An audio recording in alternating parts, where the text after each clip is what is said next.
Let's see. Might be on.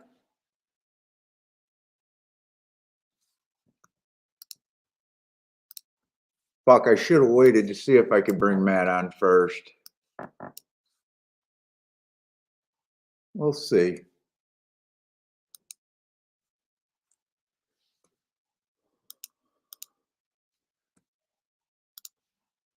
Let's see. Let's see, I need this. Boom. All right, gonna try to look at Churchill.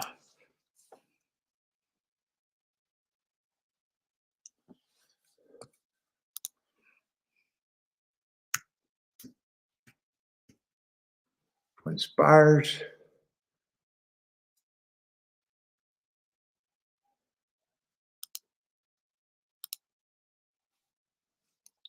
See if I got the video and no damn problem.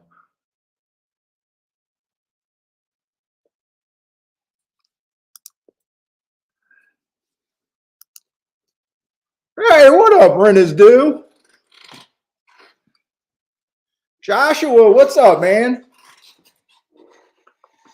Oh, I'm going to try to bring Parsons on. This is complete last minute. Parsons marked up the form. I've been looking all morning thinking about doing Derby freaking videos. I keep getting the block, the video block. So I think we're just going to hang out. Hopefully I got Parsons on. He's actually at Churchill, so I'm hoping it works with him. We're going to look at Churchill. If we want to talk some Derby, we can talk some Derby or Oaks. What's up, Gregory?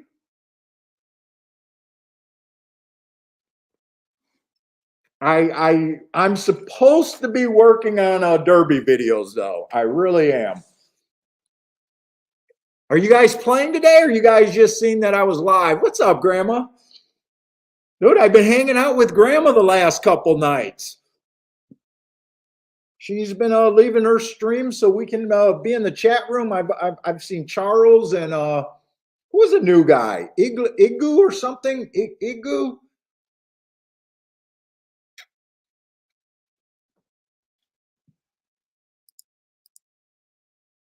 Grandma's playing Parks and Churchill today. Good luck, Grandma. Gregory had a huge score? Nice. Lobi. Oh, Lobi is from Asia. Nice.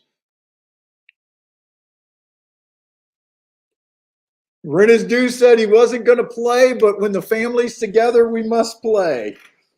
Now, really, so going into the Derby, we really want to see if we can spot if the track. I know we just got a couple days, but we're really hoping to spot a bias for the Derby.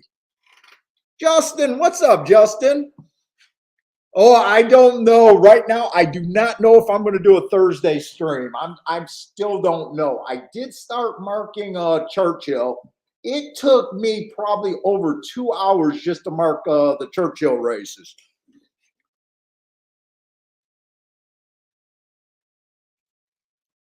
And I know a lot of people are leaving out talking about handicapping factors. You guys are watching a lot of streams, man. Everyone's talking about speed figures, like speed figures are the end all. I'll tell you what, no one's freaking mentioned that you're going to want to pay attention to on Saturday, especially. A lot of the undercard races were horses that were coming out of the Derby Trail. They ran in the Florida Derby. They ran in the Bluegrass. They ran in the Santa Anita Derby. A lot of them are going to be at Churchill Downs. You know, they're horses that ran in those races. They didn't get enough points, but it's really good to see if one of those races or two of those races are playing stronger than the other races. Yeah, Grandma, I told you last night that Ono Ojo, or I probably am pronouncing that name wrong, is out of the Derby. Ronald, what's up, Ronald?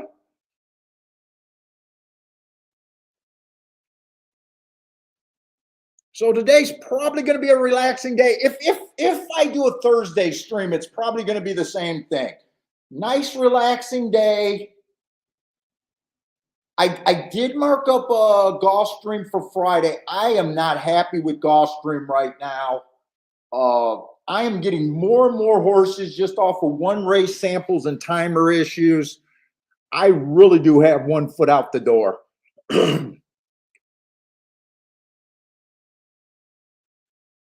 Believe it or not. And I'm not a disgruntled person because I kill Gulfstream.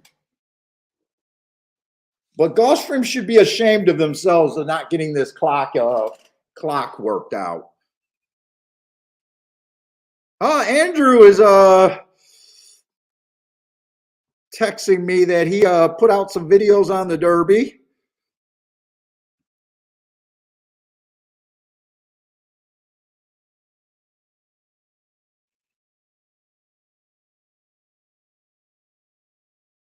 How do you spell just?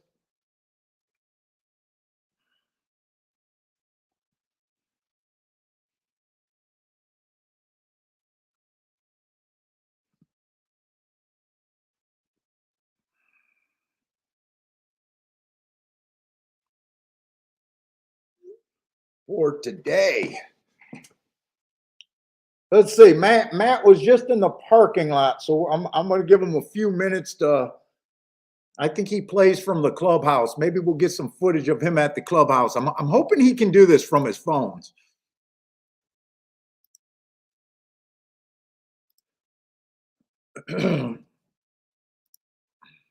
So far, I only played one race at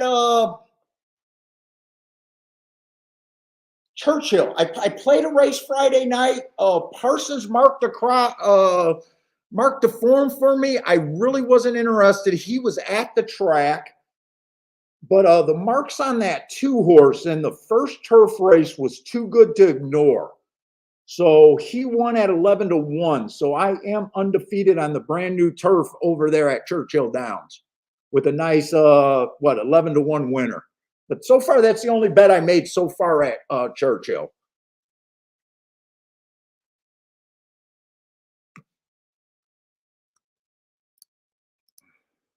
Hey, what's up? Mo knows. What's up, man? Hey, Mo, I'm going to the dentist tonight.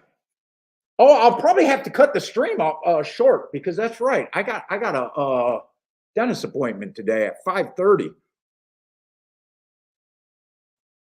So I'm going to have to quit early so I can brush my teeth for like an hour straight.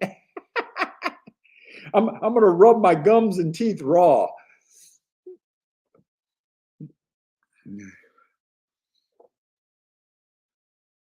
Let's see who's out of this race, and my numbers should be right. Who's out of this first race? 1A. Okay, the numbers are going to be right today.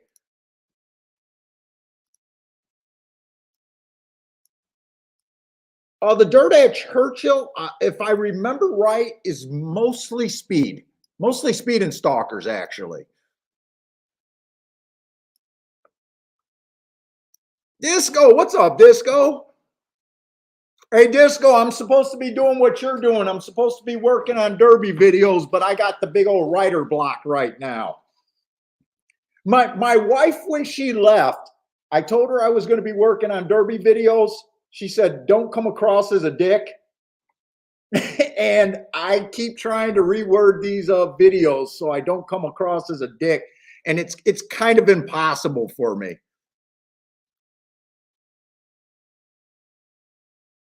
Dude, I'm just watching so much YouTubers, and it's like everyone all of a sudden go crazy just because it's the Derby. They all of a sudden they act like speed figures are the biggest thing. Like we've never seen big speed figures fail next time out. They act like horses that like the Santa Anita Derby. They're acting like Messier cannot turn it around on to be I can't say. I don't remember his name. Oh, he won so easily. That was a stalker closer track. Tabia got the first. Tabia, I know I'm saying that wrong. Got first run. He was 4-1 that race. I actually thought the horse that didn't make the Derby, that had the speed that day, is the horse that I'm most excited about the Santa Anita.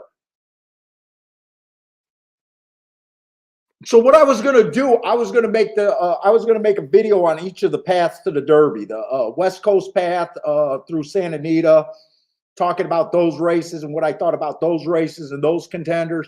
Then I was going to do the Florida breakdown, the Kentucky breakdown, the fairgrounds, and the Oaks Road. Oh, and New York. I was going to do the major circuits leading into the Derby, which tracks had biases, which horses I think were hindered, that kind of stuff. But man, I am honestly running. I'm having a hard time with the writer's block. What's up, Steamboat? Don't be a dick. Words to live by. Yeah, that's what my wife said. Don't sound like a know-it-all. What's up, Matt? So I sent you the link. You sent me the link? I sent you the link on one of the forums that we were using this morning. All right, I'll see if I can jump on. So you should just be able to hit that link, and hopefully you'll at least have a microphone. You don't really need your camera. You can just be the God voice in the crowd, or you can have your camera, whichever is easier for you to set up. Okay, sounds good. But I'll be looking for you. So call me if you did it and I'm not responding in a few minutes. Okay. All right.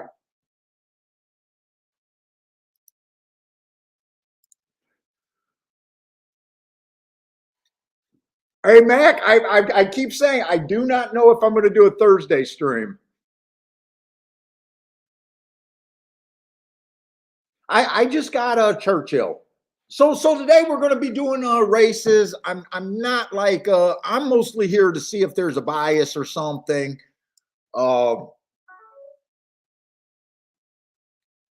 Let's see. I gotta keep Matt. Let me see.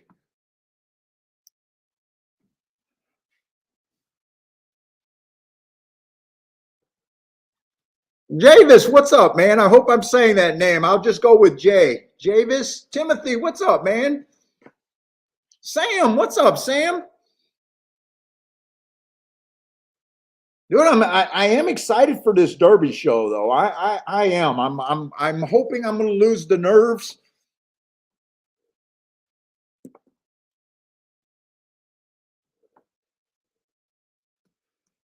I think I'm going to try to handicap Woodbine too on Saturday. Oh shit! This 5 is 20-1. I gotta keep an eye out for Matt. Hopefully Matt can come on.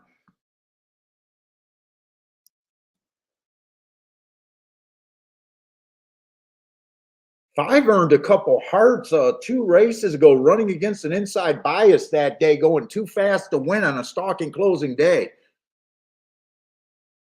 His speed figures do leave a lot to be desired, though.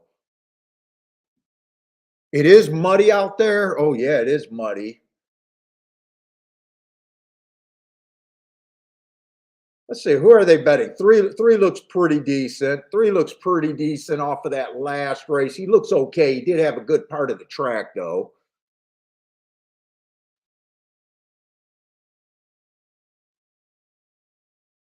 Five would be the only horse that would make me interested in this race, but I'm trying to keep an eye out for Matt right now.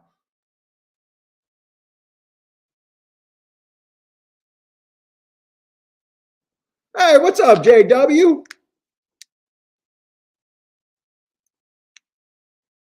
So Javis is the other J.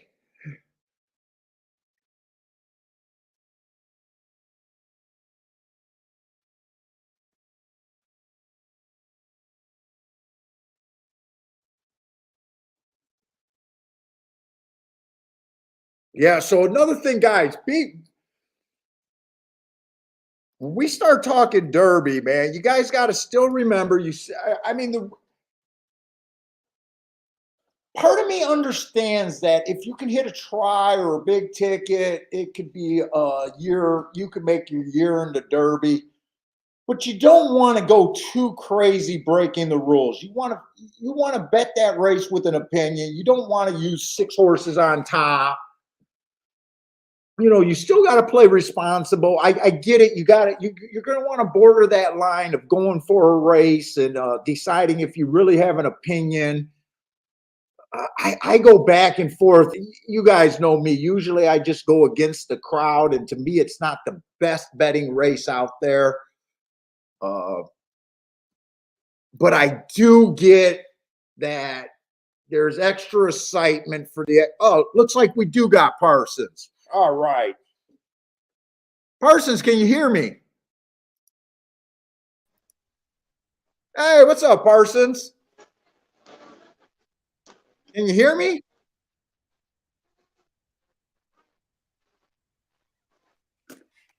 Let's see.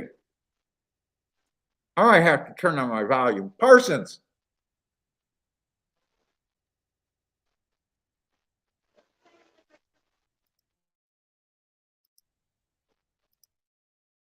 Hey, Parsons, can you hear me?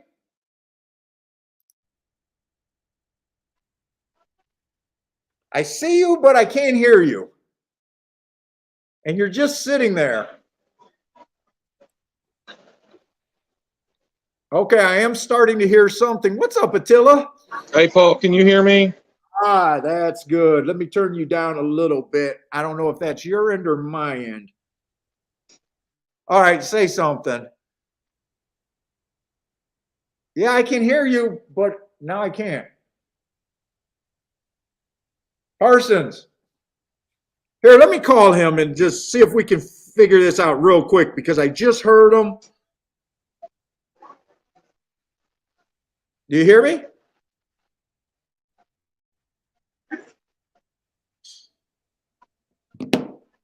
Oh, always with the difficulties. Parsons.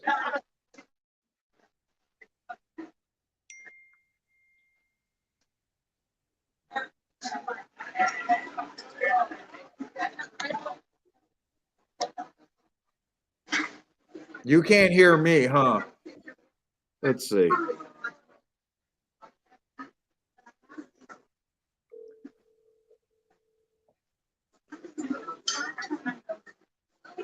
The one got the lead over there.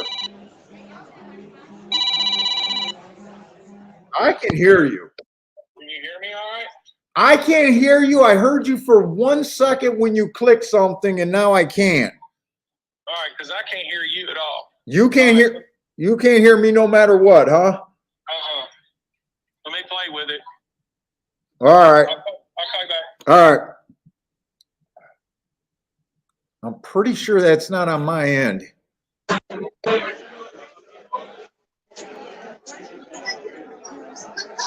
not running a lick, so I wasn't going to be interested, but he looked like he had a lot to do. There you go. Thank you, dear. We can hear noises.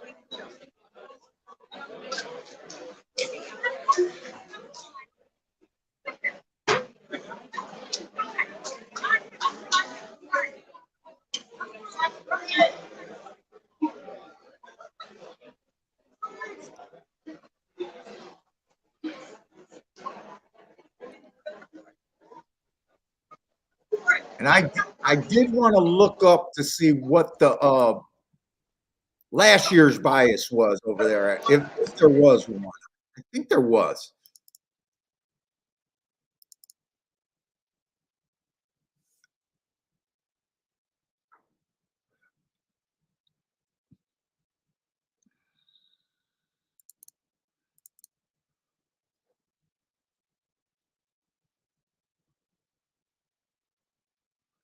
Yeah, Churchill, there was a little edge to the first 6. A little edge to the inside. Speed and Stalkers.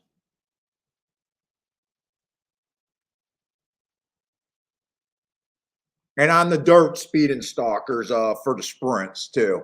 And for the turf, we don't need to worry about the turf because it's a brand new track.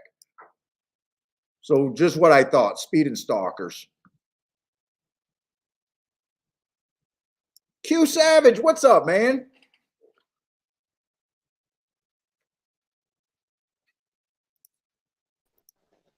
Whoop. I got rid of you somehow. Are you able to hear yet or no?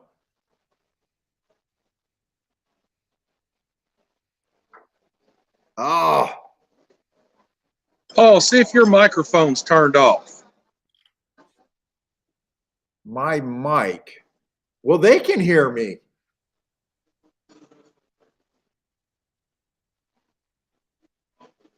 You should be able to hear me if they can hear me, Matt.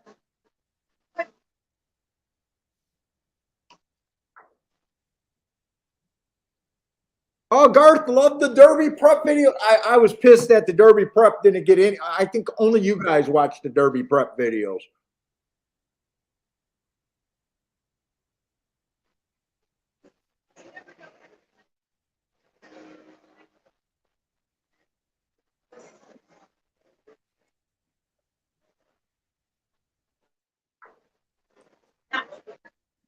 Hey, Parsons, if you hear me, turn up your phone volume, maybe.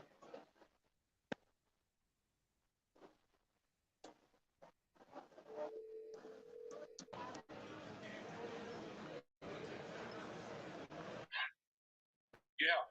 They can hear both of us, but you can't hear me. I wonder if you just got to turn up your phone volume. I got my phone volume all the way up. That's what I was just checking. I wonder what speaker do you got to listen to me on? I don't know. But there's a bad echo because I've got the software running in the background right now. Oh, so you're getting a bad echo. Okay. Well, that's probably because of the phone too that I'm calling you on. Right. All right. See if you can play with it. If not, I don't know what to do. Can you? Are you using FaceTime? No, I just hang up. Okay. Sorry about that.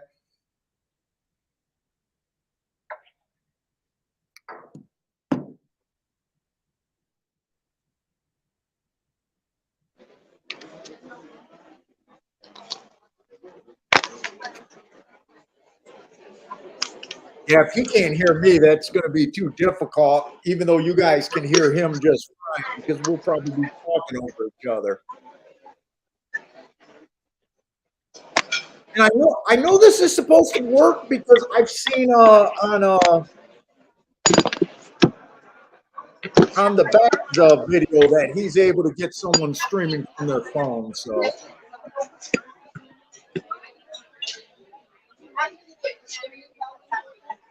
Hey, what's up, Ace?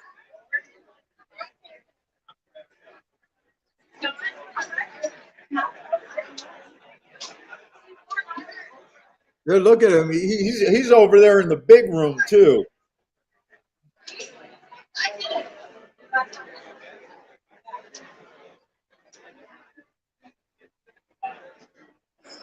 Oh, my wife's sending us pictures of her on vacation 7 years ago.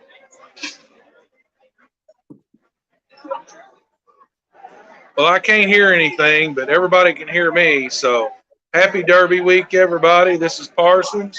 We're trying to broadcast live from Churchill Downs in the Turf Club.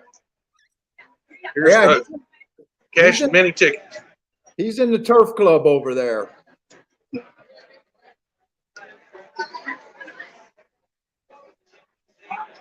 Oh, he didn't even do, okay, he didn't do the 1.5 miles because we're probably not interested in that race.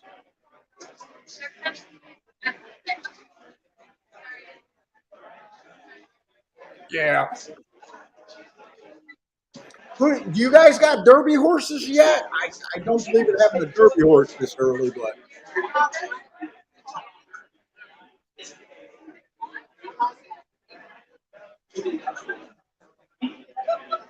Let's see if I.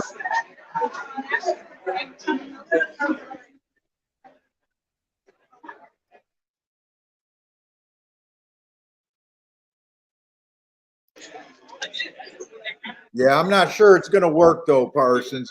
If we can't hear each other. All right, I see I'm unmuted. Can y'all hear me now? I can hear Paul, you. not if you can hear me. I can hear you.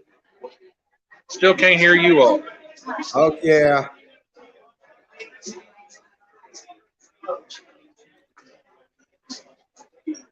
Cyberknife, just like Cyberknife over there.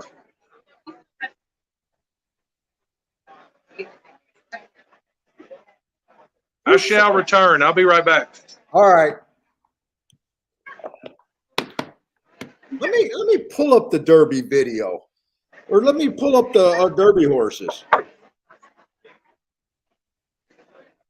me send that over here so we can look up some of the horses we're talking about.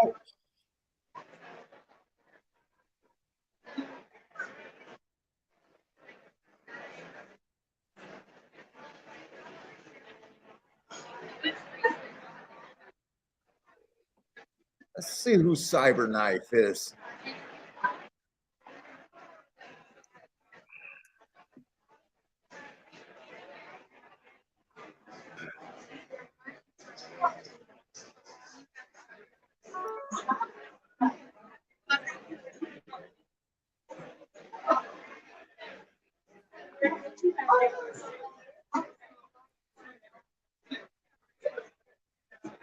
Ah, shit, I sent the wrong one over, didn't I?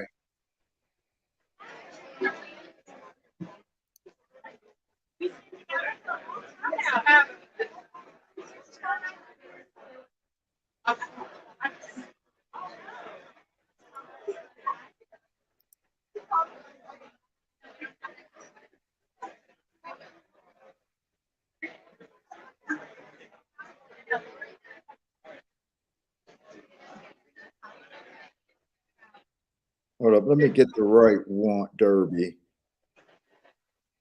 It's this one.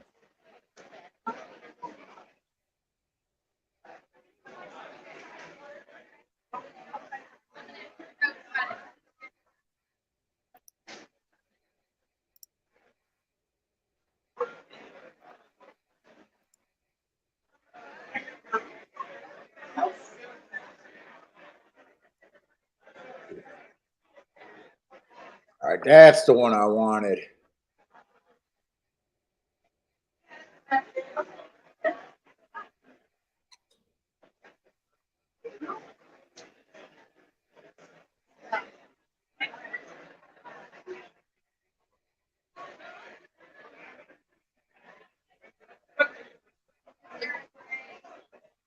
And let me get the Kentucky Derby odds too.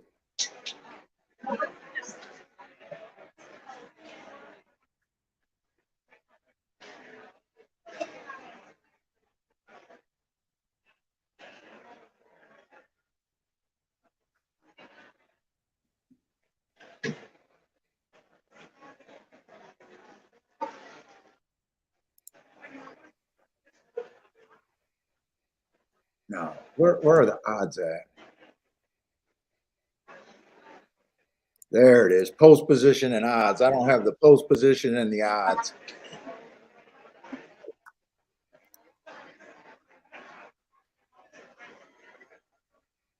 Say Cyberknife is going to be from the 16 hole, 20 to 1 morning line.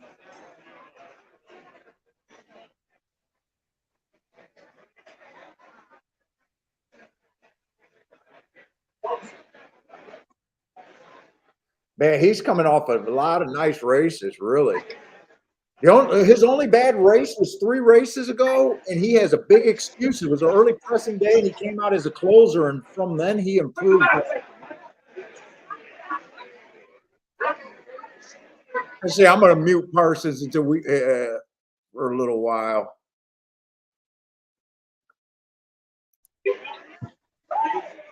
If he's back. I'm back. Okay, can you still can't hear me though, right?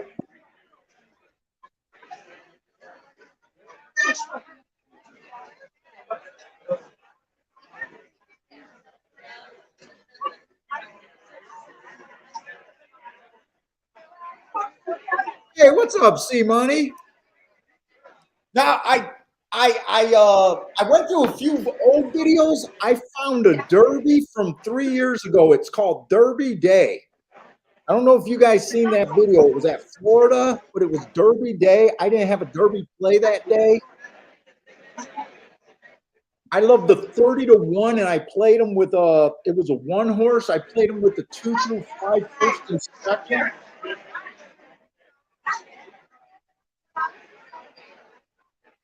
and ended up with a 45-1 on top of the 30-1. So actually, I got the last 3 years all being huge Derby days for me.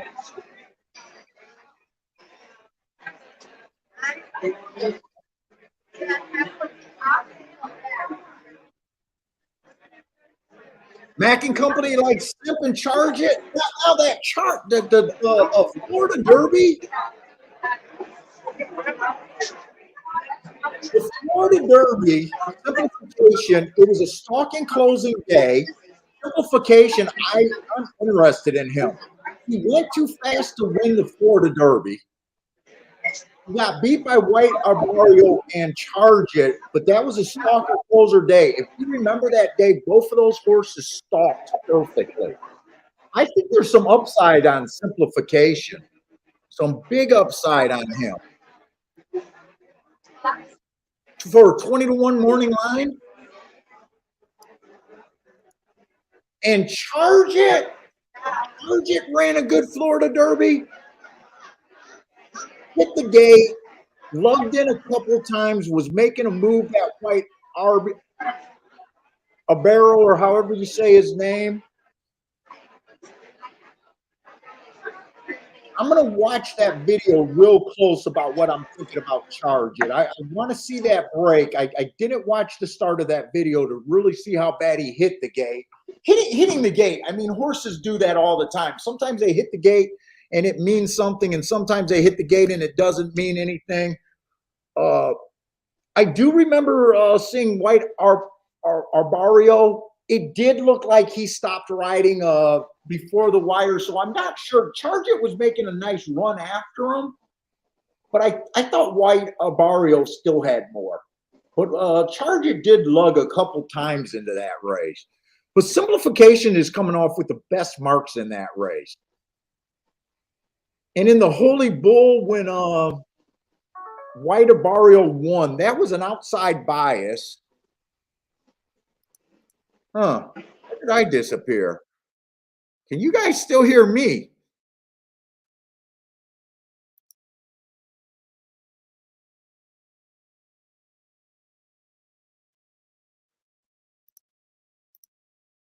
Oh, that was just an accident. I just hit my cam. Okay, I see what I did. That was all on me. All right, we lost Parsons. What's up, Charles?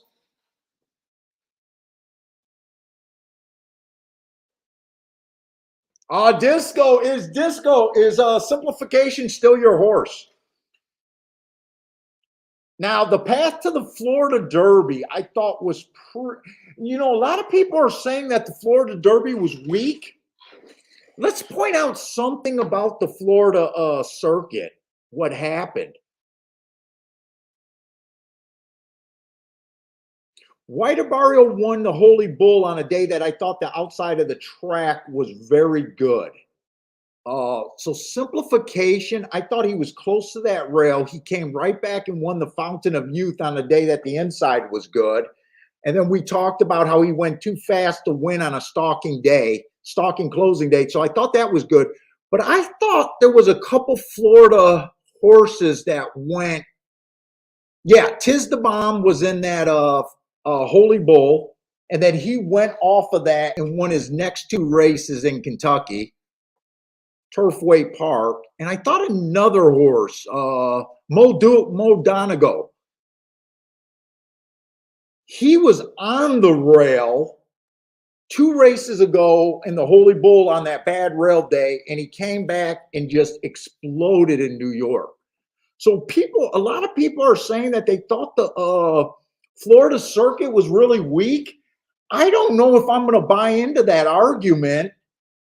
They're probably looking at speed figures, and I don't care about speed figures. But when you consider Mo Donegal came back and won easily in New York after that, and Tiz the Bomb went to Turfway Park and won. Now, maybe those are weaker circuits, but they did produce horses going to other states and winning. So I really don't know if I want to call that a super weak circuit. At the very least, you got to believe that they were better than Turfway Park and better than the New York circuit then, right?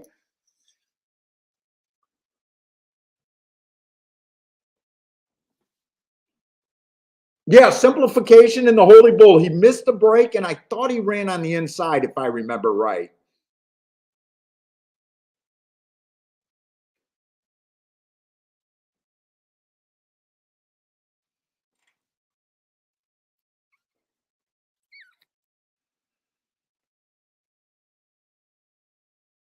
Let's see, Garth likes Taiba. Now, Taiba, you got to ask yourself the question.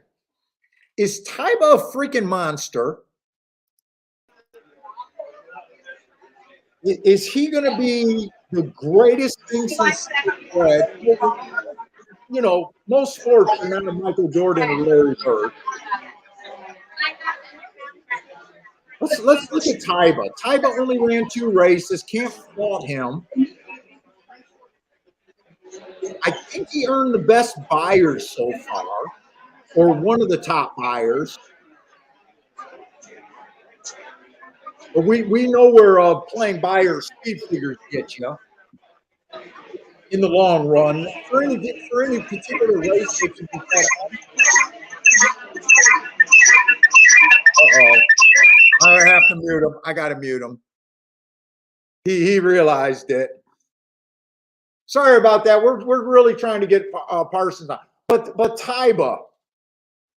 So his first race out, he got a speed favoring track. He did, if you're a good horse, which he obviously is a monster, but he was 50 cents on the dollar. He was basically the fastest winner that day, but he did get a speed favoring track. And then in the Santa Anita, I thought that track was stalker closer. He got the gravy post position. I can't remember the horse who had the lead, but the horse who had the lead is not in the Derby. That horse earned 3 hearts. That's the horse I'm excited out of Santa Anita Derby for, if we can get odds wherever he comes to next. But Taiba, to me, got the perfect trip in the Santa Anita Derby. Messier was chasing. He was technically a stalker, but he was closer. I don't think there's much difference between Taiba and Messier. I really don't. And C-Money, you're right. If you're going to buck history, you need a good price on Taiba. I think there's going to be a lot of good prices. Now, what do you consider? Here's another thing that guys are getting wrong when they're talking about the Derby. 10-1 is, in the majority of races, a bomb, right? 10-1 is not a bomb in the Derby. It's not even a long shot in the Derby. Think about it. When you got 20 horses, before handicapping, everyone got 5% chance before handicapping. To give a horse a 10-1 morning line, and if he gets 10-1, I mean, it is a nice price. It is a Derby, but is it a bomb? I might try to do my betting line for the Derby. It's usually impossible to do. All right, let's put him back on. He thinks he's fixed it. Let's see. Hey, Carson, I can hear you now. You can hear me. Okay. I can hear you now. Sorry about that. I jumped on the tablet and forgot to turn the phone off. Sorry about the feedback a while ago. No problem. We caught it and was able to mute you, and cool, because I wanted you on because you wanted to play today, and then we turned this into a public thing. So I really wanted you to be on. Well, I don't know. It's a little loud in here. Guys, I'm at Churchill Downs up in the Turf Club in what they call the Flannery Suite, sitting here with all my friends. I wish all y'all were here hooping and hollering with me. Yes, it's actually not too bad with the background noise. It gets a little loud every once in a while, but for the most part, it's not too bad. I wish I had an earbud to stick in my ear so I could hear you a little better. I feel like I'm yelling at you. But anyway, I did this a while ago. I don't know if everybody heard. Happy Derby week to everyone. Here's a little bourbon to get us started. And I hope everybody cashes a ton of tickets today. Grandma wishes she was with you. The only problem is now with using the tablet, I can't see my form, so we're going to have to talk about the marks on these horses. I'll try to mark them as we go. Okay, this second race is not playable. We've just been bullshitting about the Derby. So I think we got all the problems. So I'm going to minimize this screen so I don't have to see you. I didn't mark the second race. It's one of those damn marathon races. Yeah. And we got a 2 to 5 horse in here. So, I'm not playing this race. Yeah, so we just pulled up the Derby charts right now, and guys are telling me, and we're just bullshitting about the Derby right now. We're kind of just using this race right now just to bullshit. I got you. Well, I haven't started on the Derby real hard yet, but I will tell you what little I've looked at it. That former Baffert horse that won the Santa Anita Derby looks like a beast, but he's only making his third start, so we'll see. That's who we were just talking. Now, I just told them the Santa Anita Derby, Parsons, I don't know your thoughts, but I thought it was a stalking closing day. So well, I normally don't look at the West Coast at all, and I'll be honest with you, I haven't looked to see if it was stalking closing, if it was speed favoring, if it was a 1, 2, 3 hole. I just know that time that horse did from 6 furlongs to the finish line is a really good indicator on how well they can get 10 furlongs in the Derby. Yeah, you're big on that final turn time.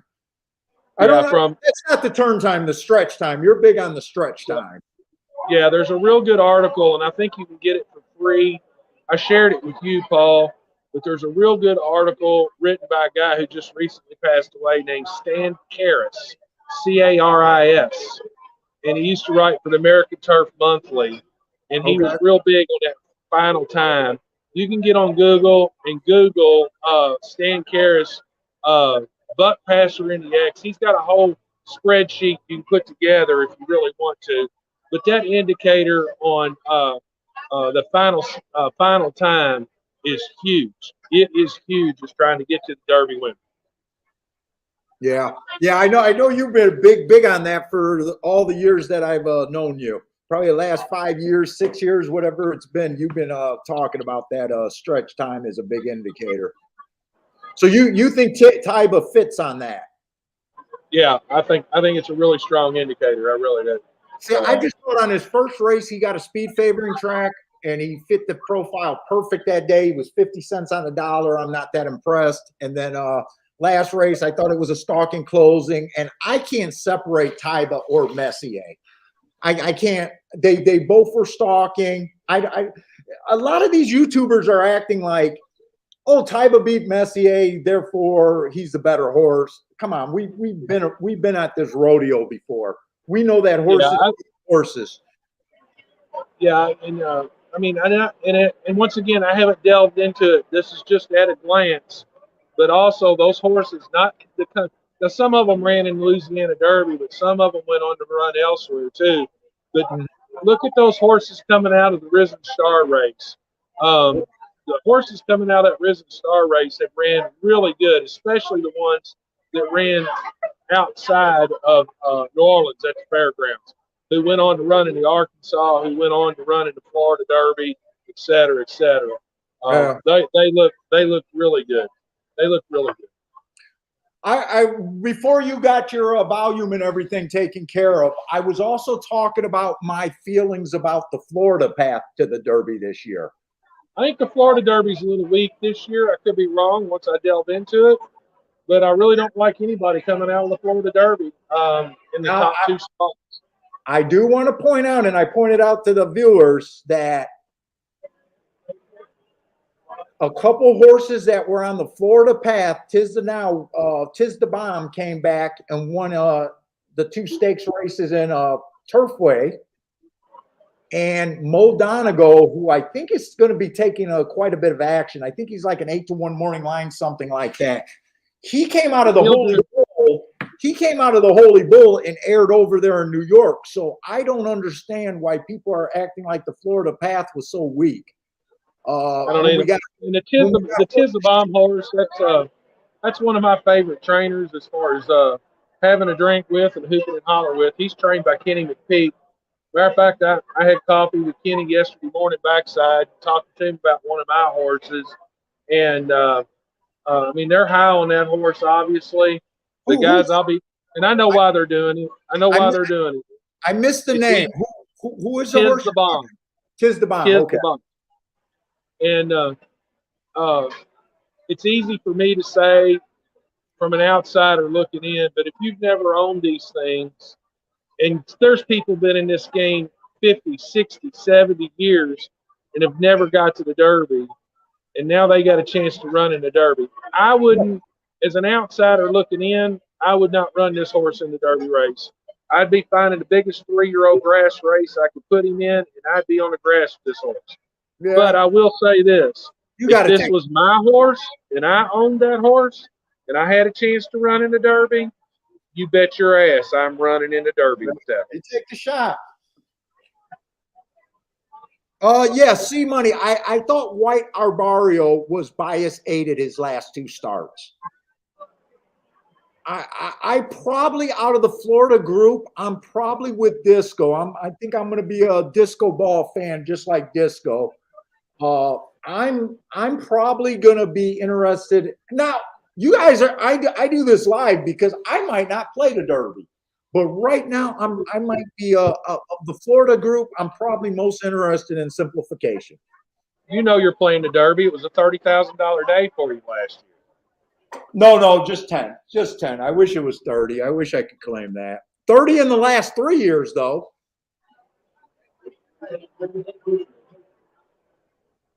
All right, they're going to the post. Okay. I'm going to try to get my waitress's attention.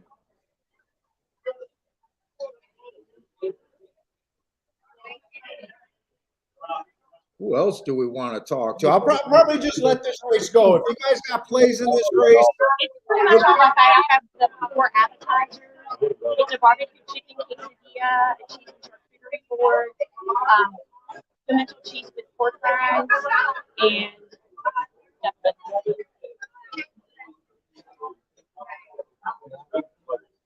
You said charcuterie board. What else?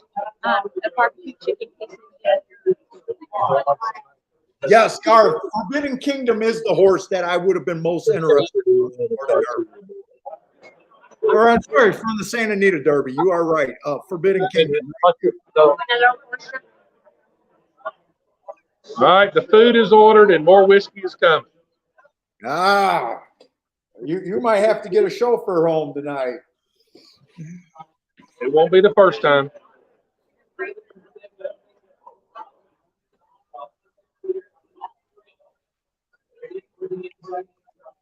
And don't forget, guys, on the grass races this week, don't forget we didn't grass race at Churchill at all last fall because they were redoing the turf track. So it's a brand new turf track this year. Yep. And I'm undefeated on the turf. We were talking about that horse the other day. Don't talk to me about that horse from Saturday night. Parsons thought he was 4-1. I think Parsons got cross-eyed. I always seen the horse at 8-1 or 6-1. No, he was 4-1 at the first flash when they walked in the paddock, and then I looked back a little bit later, and he was up to 9-2, and I just never did look back at him. That's what happened. Okay, so you're talking first flash. Okay. Yeah, I was watching him the whole time because I seen those 2 hearts in the field with nothing in it. I know I had a buddy of mine up here with me, and I gave him the horse. And with all the damn money he made, next time, if I play golf with him every day this summer, he should have to buy my drinks every damn day. Hey, what's up, Ryan? Ryan's at a new job, so he's trying to figure out who the horse players are. Dude, hopefully your boss is a horse player. I should have bet 500 to show on this one horse. What? You did?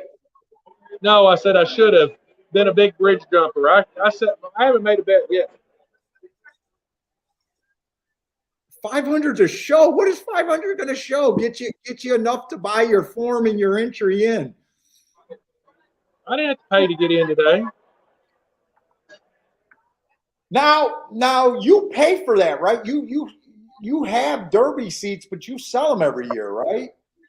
Yeah, I supposed to say that? Is that something that's not supposed to be said where they can hear you? No. Churchill says if you can't attend Derby or Oaks, they've got a third-party marketer through Ticketmaster where you can sell your tickets. But no, I pay. It's just a little under $8,000 a year to have the membership up here, and that includes my Oaks and 6 Oaks and 6 Derby tickets. Okay. Ah, so you were like me at Arlington. You're willing to pay a pretty big amount of money just to stick your ass in a certain spot during Churchill. Yeah, and it's normally not this crowded up here. It's Derby week, so this is the big week, Oh yeah. obviously. But the Oh wife yeah. and I come up here to eat. We'll come up here, on Thursday evening a lot and eat supper when they have that twilight racing at 5 o'clock. The food's very good. The food is excellent up here, and Nice. the drinks aren't cheap. What room But the are you food's in? good. What room are you in? I dined in the Millionaires Row, or what? The Millionaires Okay, Row. I'm like one floor below Millionaires Row. Okay. They remodeled when they did the remodel. The Turf Club kind of became what Millionaires Row used to be, and Okay. uh, it's I like the Turf Club a lot better than Millionaires Row. Now that Okay. being said, So I've never been up on Millionaires Row during Derby week. It may be different. So I never did either. We were there on a random weekend. When I go to the track, I have no interest in going through the Derby. I'll be shocked if I ever make it there in my life. I have zero interest. But I did like. Now where I'm sitting right now today on Derby Day, this ticket's about. I'm going to say it's $5,000 or $10,000 where I'm sitting right now on Derby. Yeah. Yeah, crazy. Now the only thing I liked about Millionaires Row was the patio. The dining room wasn't much. Really underwhelming. We got right now the patio's crowded because if you go outside on the patio, they've got the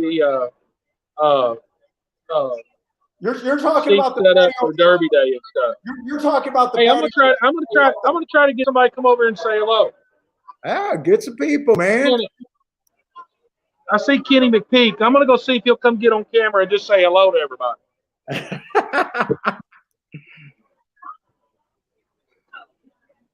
Dude, I hope you guys are enjoying the show. It is going to be a little bit different. I don't think the background noise is that bad. Hopefully, it's worth it for this show.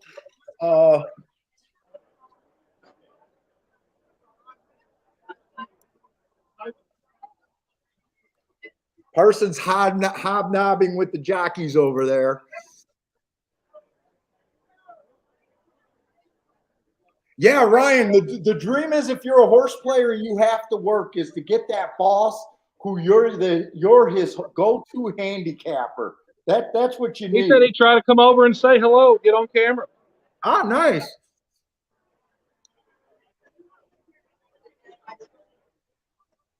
That's my boy from Lexington. Is that one of the golfing guy? That's a jockey, right? No, he's a trainer. Oh, he's a trainer. Okay. Yes, it is. All right, hey, my food's coming.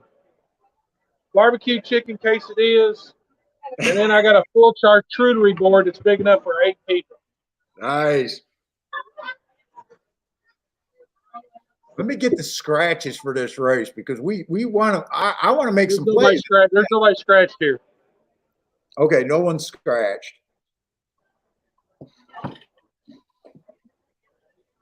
Gee, wait a minute. If you would have put $500 on that race, you would have got $525 back.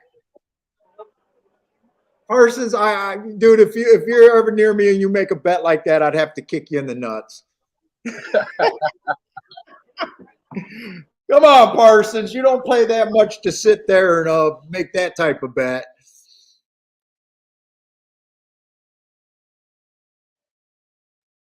There's only 8 people in the chat room today? Oh, come on. There's got to be more than that today.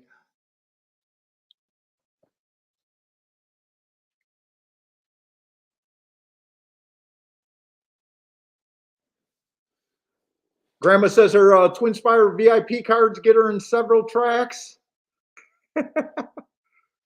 Charles got some Parks plays over there. Good luck, Charles.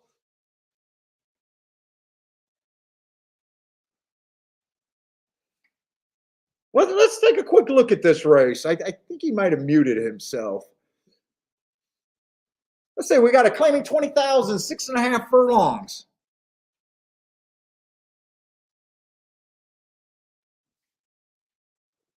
And guys, feel free to talk as much Derby as we want today. Like I said, today's going to be a wide open show. If that's what's on your guys' mind, let's if you guys want to keep talking that, let's go.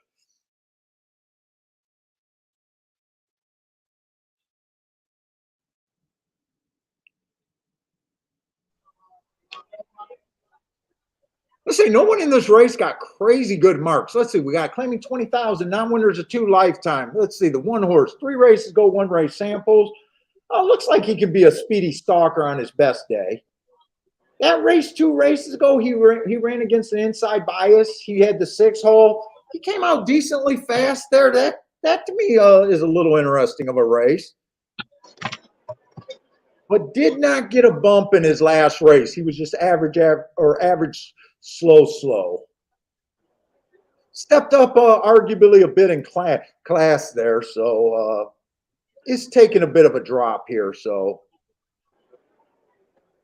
let's see. I'm trying to leave that up in case. It's not easy. Sometimes guys say it's easy. I don't want that on. Let's see. We want the program up. Let's see. I got to get to the 3rd race. I'm not even in the right race. 5-1. Interesting. Let's see. This 2 has no speed whatsoever. Well, he did way back, but I don't trust his speed. Let's just leave it at that. I don't trust his speed.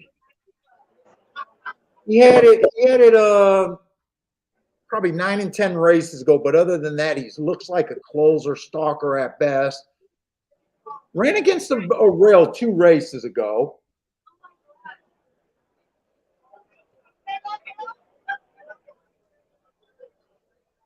Keep going through the race. That's lunch. You can show everybody. Oh, okay. Charcuterie board. Lunch. So that last race might have a little bit upside. He did improve his figure. Was a closer that day. It was a bad rail stalking closing day. Maybe that big figure was not so much the asterisk from the race before. Maybe it was just he matched the running style on that day. Still was a non-threatening 3 lengths off the lead there at the finish.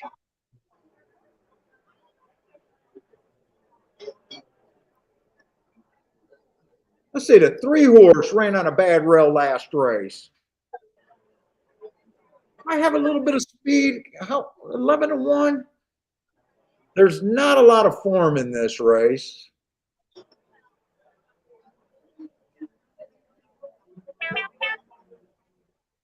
I might be able to get to him. Let's see what else is there.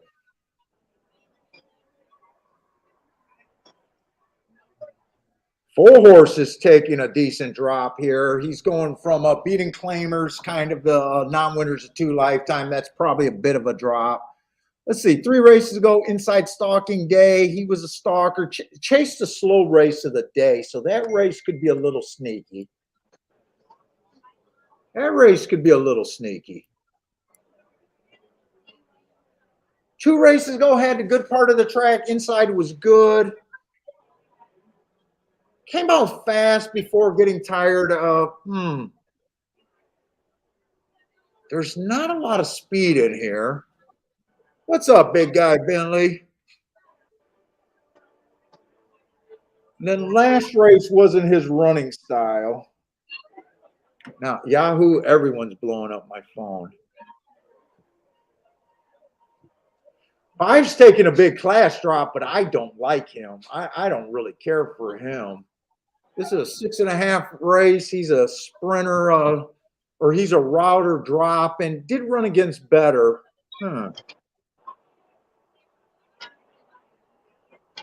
This is a tough field to really like anyone.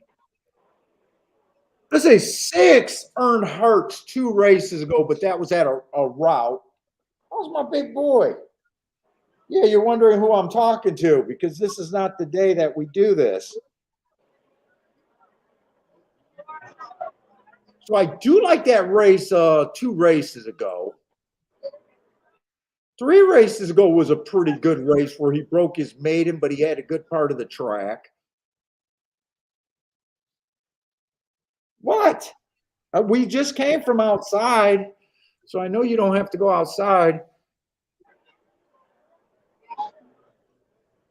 And then I can make a case for the 7. I actually got to see where I'm at here. The 7 is 5-1 right now, Paul. Yeah, 3 races ago ran on a bad rail. That was at a mile. Overall, he looks like a router to me, though. But this is a weak field. He ran on a bad rail 3 races ago, was average. He comes back. He runs against an inside speed bias. He dueled. He was fast dueling, but he was on the outside. I like the asterisk there. In fact, I like him. The only thing I don't care for is I don't care for the route to sprint. So this is a tough race for me right here, Matt. I know you were working without a form.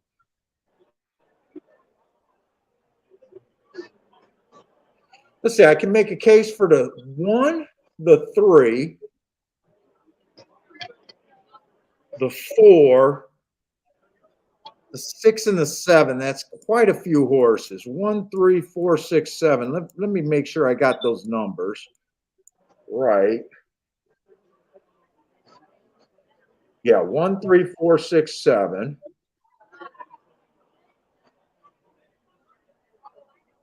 I didn't do a chart from Saturday night, but wasn't the outside the place to be Saturday? You know, I didn't either. I did the chart, but it was only a 1 day card, so I didn't even put it in the marks, or I didn't even make that one. I just put it on the thing. I'm not even going to send it out on the bias reports this week because it's just 1 race. So, or 1 day of races. So,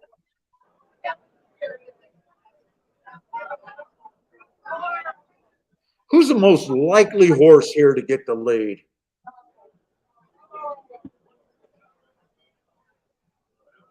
I'm leaning towards the trying to make a case for the 3. If I play this race, it has to pay.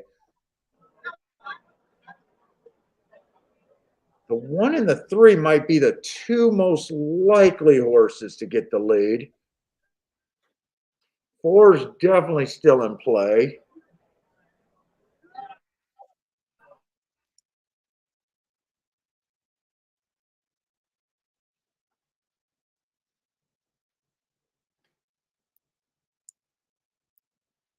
I think if I play this, I got to play this where I got to get the biggest hit possible. I want to keep the combinations low. I think I key the 3 horse. If the 7 horse wins, I can see it. I just don't like route to sprint. I wouldn't argue anyone which betting the 3 or the 6, really.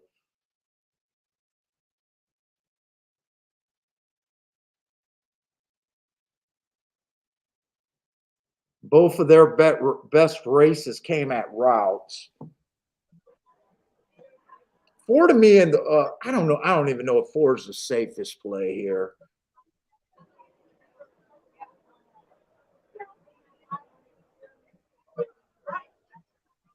Three's been having some terrible finishes, but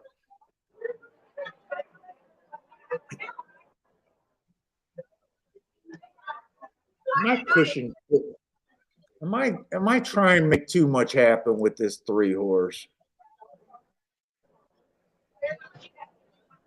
Let's say Disco likes the 4 in this race. Oh, Parsons, how did Unified Dreams come out of its debut? Came out very good. We just need a little longer race. 6.5 furlongs was a bit too long, and it was his first race, so we're real happy. We're real happy with the way he ran. Now, did you guys think that he might have been? Because I'm kind of curious. He went in a 6 furlong race. It was a $100,000 race. So, why are you guys right away just saying it's got to be a route? Or is it because a route at that level is what you're thinking, or is it just because you just didn't think he was fast enough early to be a sprinter? You know what I'm saying? It was a high level race. with a big purse, just because he wasn't quick enough with that group doesn't necessarily mean that he's not going to be a sprinter, right? Or did you guys always think he was going to be more of a router? Well, I might have lost him.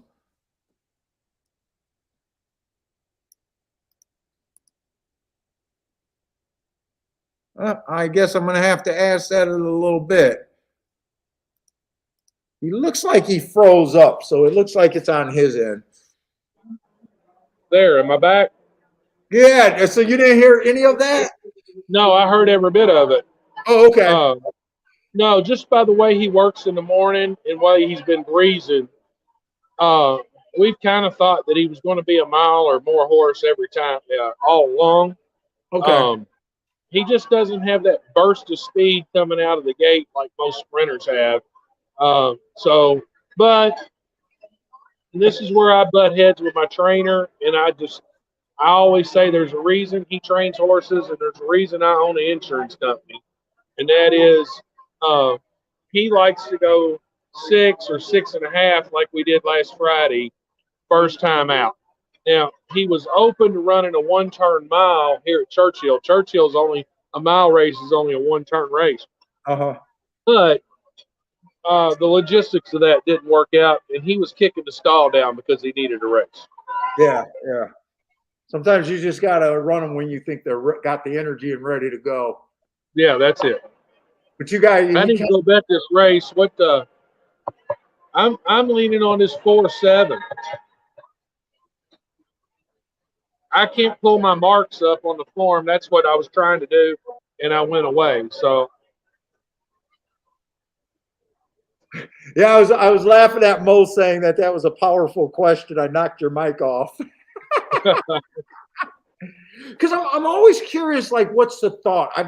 I've never owned a horse, but you know, I've told you before, I hate it when handicappers who are supposedly good, and they ask trainers and jockeys, and they always say, well, I never rode a horse or I never trained a horse, so their opinion is better than mine.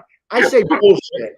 I trust my opinion. So I was just curious on that. I always thought of like if you put me with a bunch of trainers and jockeys, I'm not going to change no matter what they say.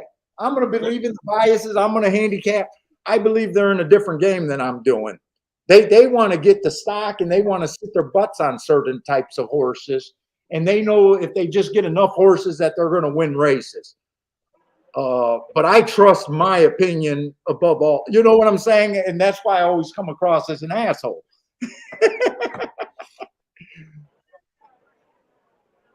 Paul, what's the marks look like on that 7 horse? Just scroll down to that 7. The marks look great on the 7. Bad rail 3 races ago, average. Inside speed 2 races ago, where he had the outside and went Matt Strides with the fastest winner for the first 2 calls, average. And then last race, inside of the track was good, 1 tick slower than the fastest winner, average. But all 3 of those races are at a route. This race is at 6 furlongs, correct? Yes. So you know my problem with him. It's not the marks. If he beats me, I'm okay with him beating me. I just have that. I don't like route to sprint. Can he win? Sure. And at 5-1, I think he's a fair price. I think that's at least a fair price on him.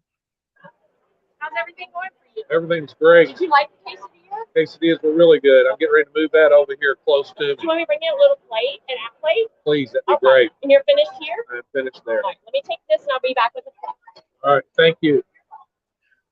In fact, I want to use the 3. They're just getting too water. I want to use the 3 and the 1. I'm going to change my ticket. I haven't put anything else in. It's like that. It's like that. I'm going to play it like this with the 3 just to win. If the 3 wins, I just want to win. Oh, why are they washing horses? I thought I missed the race. They got a horse that they're bathing. So I am going to put that ticket in. All right, I'm going to mute your window. I'll be right back. And I'm going to smoke a cigarette, so I'll be gone in a minute. And then I'm going to key the 1 first and second. My first thought was just to do the 3. Then I was thinking about doing the 1 and the 3 as my key. And I just didn't want to put that much in the race. So that's why I decided to do it this way. If it comes in 3-1, I could still get the exacta. If 3 wins, I want the 14-1. So I'm trying to be cheap right now.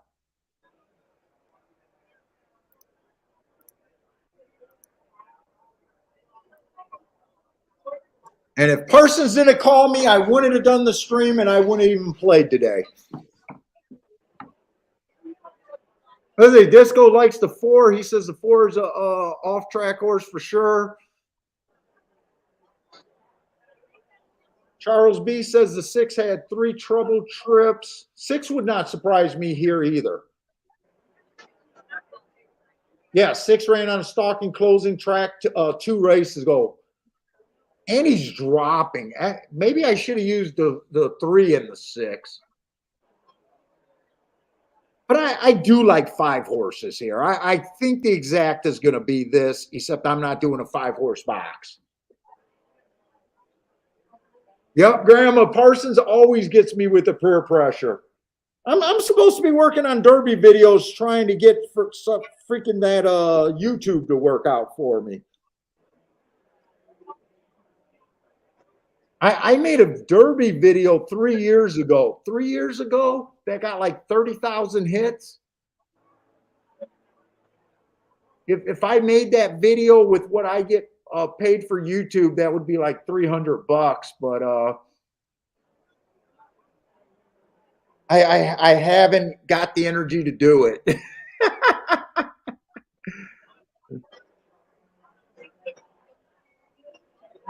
Oh, Mo, you does that. I like doing the editing of the video. Those videos that I did, so I was trying to take advantage of the YouTube algorithm.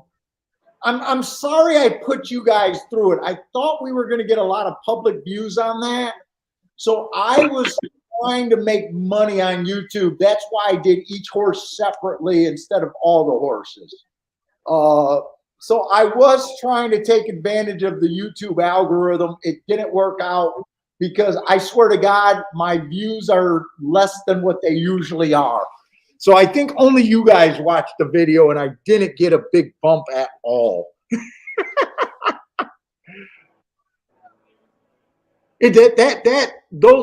That took me all day Sunday to put together. All day Sunday. For all those little 2-minute freaking videos. Hey, what's up, EP?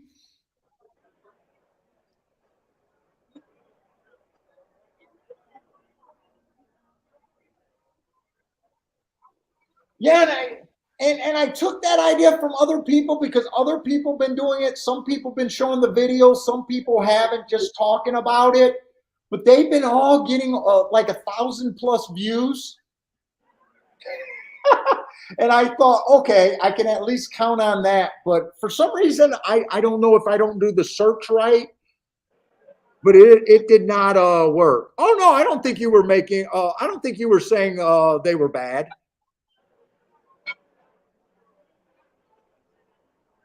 It takes a long time for not really a reward when you don't get clicks.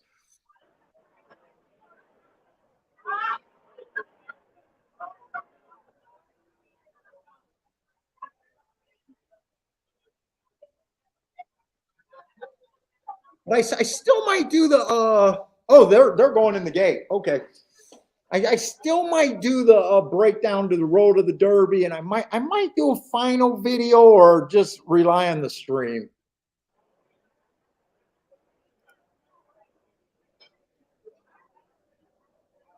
All the good news is I got a teller machine right behind me. Let's see, Disco did yours and Caleb's drop on Thursday. All 20 horses, 2 picks, and juice trifecta. And Disco, I think we're going to get some rain here in a little while, Paul. It's getting ready to get. Man, it looks hazy here. I'm surprised it's not raining now. It rained here all last night.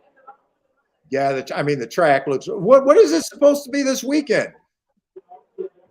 I think it's supposed to be pretty, and then it's going to rain Friday afternoon. The oaks may get wet. Hopefully, the rain holds off till after the oaks race. Oh, and I wanted to do the Oaks video too, but if I do the Oaks video, I don't think I'm going to separate all the horses. Oh wow, what is this two having more speed? I did point out that the two had speed a long time ago, and I just thought he lost that speed edge. Holy shit. Telling you, the rail, you don't want to be on the rail right now. Yeah, it doesn't look like it. The one's already dead and the three's not running at all. I'm dead money here.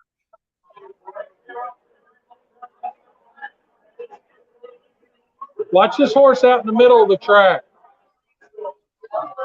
I said 6 was probably the safer key, but if my horses, I don't think I could have hit the exact anyways. 5 is going to win this race, right? It looks like the 5 in the middle of the track there. 5-6-2.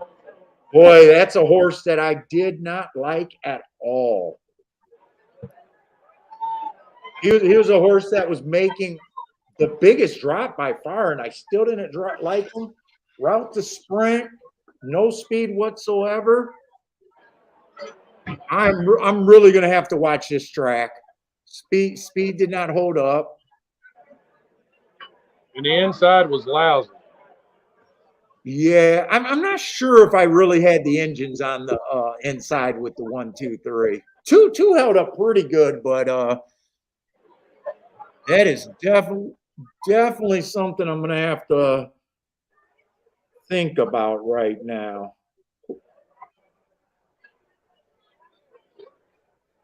Four Horse did win the first race. I don't remember if I think he came off the pace.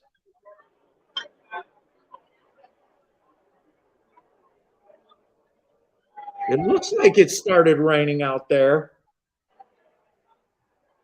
I'll be right back.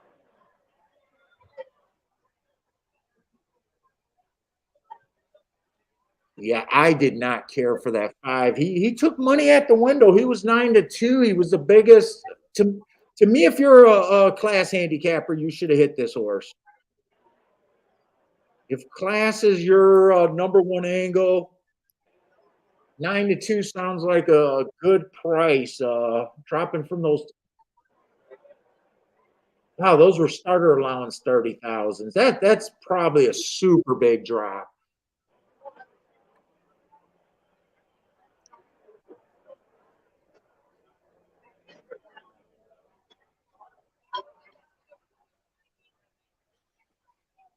Boom, boom, boom. Big old drop.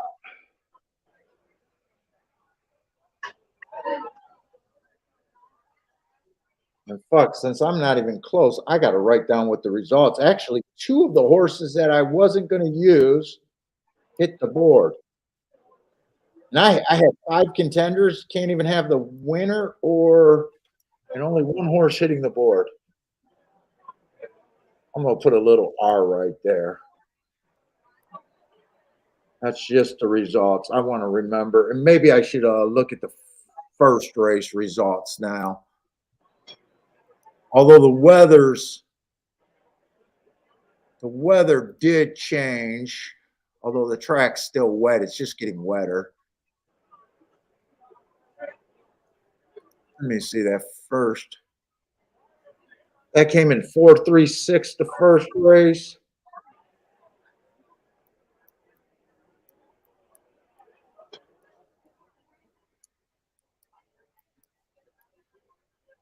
And you know what? I might as well do tic-tac-toe boards, actually. That's what I was just getting ready to do myself. Yeah, I don't think they're going to run on the – they're probably off the turf now, right? Yeah, I think we're off the turf all day. I think we were off the turf before the race started. Oh, yeah. I was thinking we weren't interested in that second race because it was a turf. That wasn't why we weren't into that race. Yeah, we're getting ready to have a storm. They're telling everybody it's outside to get inside. Is that going to have a big delay?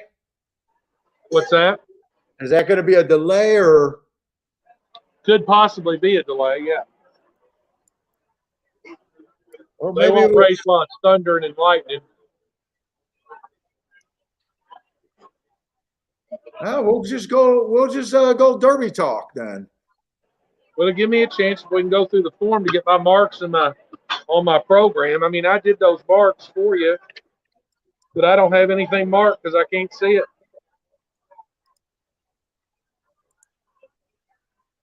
Yeah, you did all the work. You didn't. So when you go to a track, you were just gonna handicap off your phone.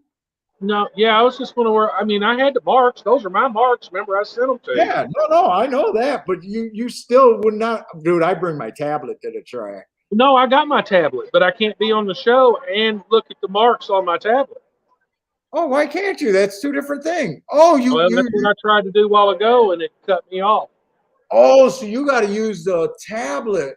Oh, well, you can get. Why don't you just go to your email, pull it, and you'll have the marks. It'll just be smaller.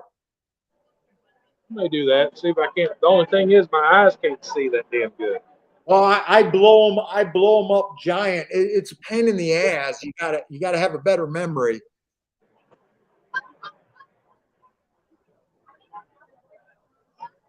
Dude, actually, that was a very good. What did the 6 go off? That exacta for $2 paid $87. That was that sounds generous for that. What did the 6 go off at? I thought the 6 was like 4 to, yeah, the 6 was 7-2, a 9-2 over a 7-2, and I mean that was a tough race.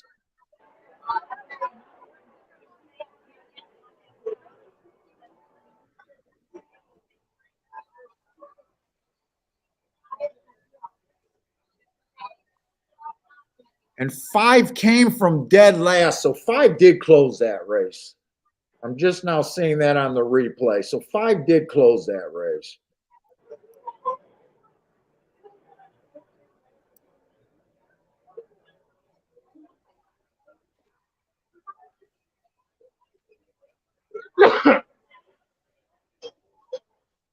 Let's see. I'm just gonna go over to the Derby. Let's bullshit about the Derby.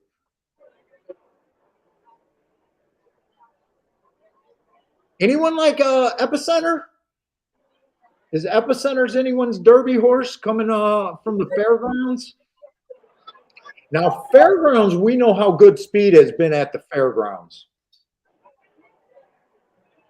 This horse has done nothing wrong. Lost his debut, and then he lost on January 22nd. The Lecomte Stakes. He went too fast to win that race and just missed by a head. That's a good race. Comes back, improves his speed figures again off of that.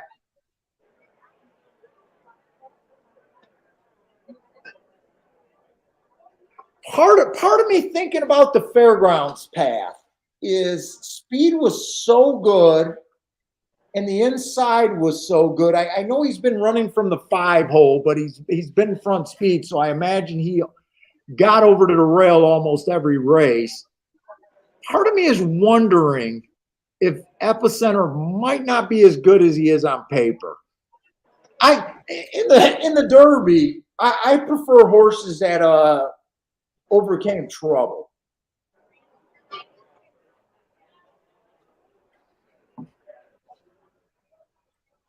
And I think Epicenter is going to be one of the top 2 choices. So, dude, if he's 4-1 or 5-1, I let me see what his odds are supposed to be.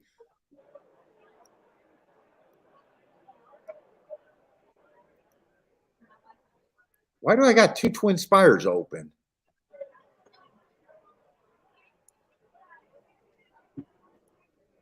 Let's see. I don't need 2 Twin Spires open. Epicenter is 7-2 morning line in a 20-horse field. That seems like a lot to swallow.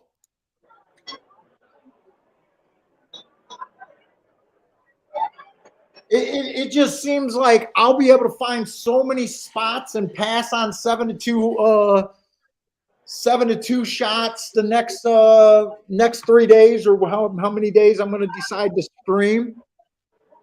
I don't understand why I would get excited about 7-2 even on this horse.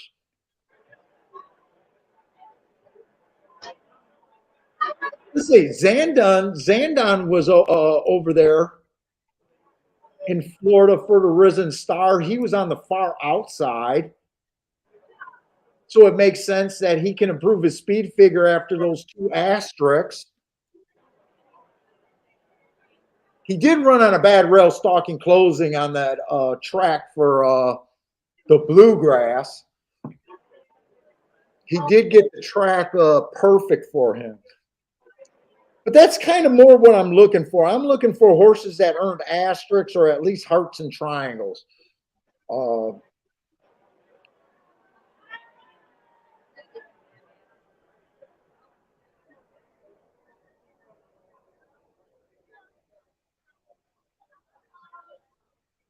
Yeah, Disco. That's my saying. Worst bet in horse racing is a short price closer. Well, what is Zandon? Like, I don't follow this.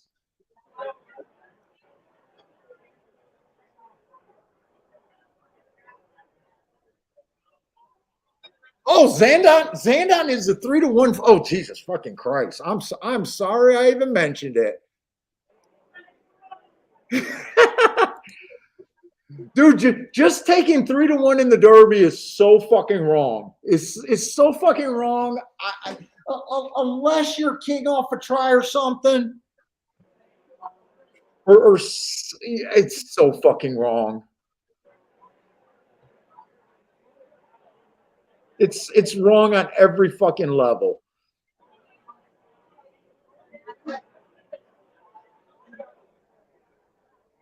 Like who's the guy who's just a win better? The only way I can defend win betters on the Derby, I think betting to win is a terrible proposition in the Derby. This is just my thoughts. Unless you're so far out of the norm and you're betting to win something special, the only that's the only excuse I can give is if you're so far out of what the public is. I don't have a problem with it. Or if you're able to bet $20,000, $50,000, $100,000, and this is the one race of the year that you can actually make that bet without affecting the odds. I think those are the only 2 people that should be betting the Derby to win. If you're just a regular schmuck, even if you're going to bet a big bet for yourself, if you're usually a $50 bettor and you're going to go, I'm going to bet $200 to win because it's Derby day, you're not moving the odds. You're not doing anything.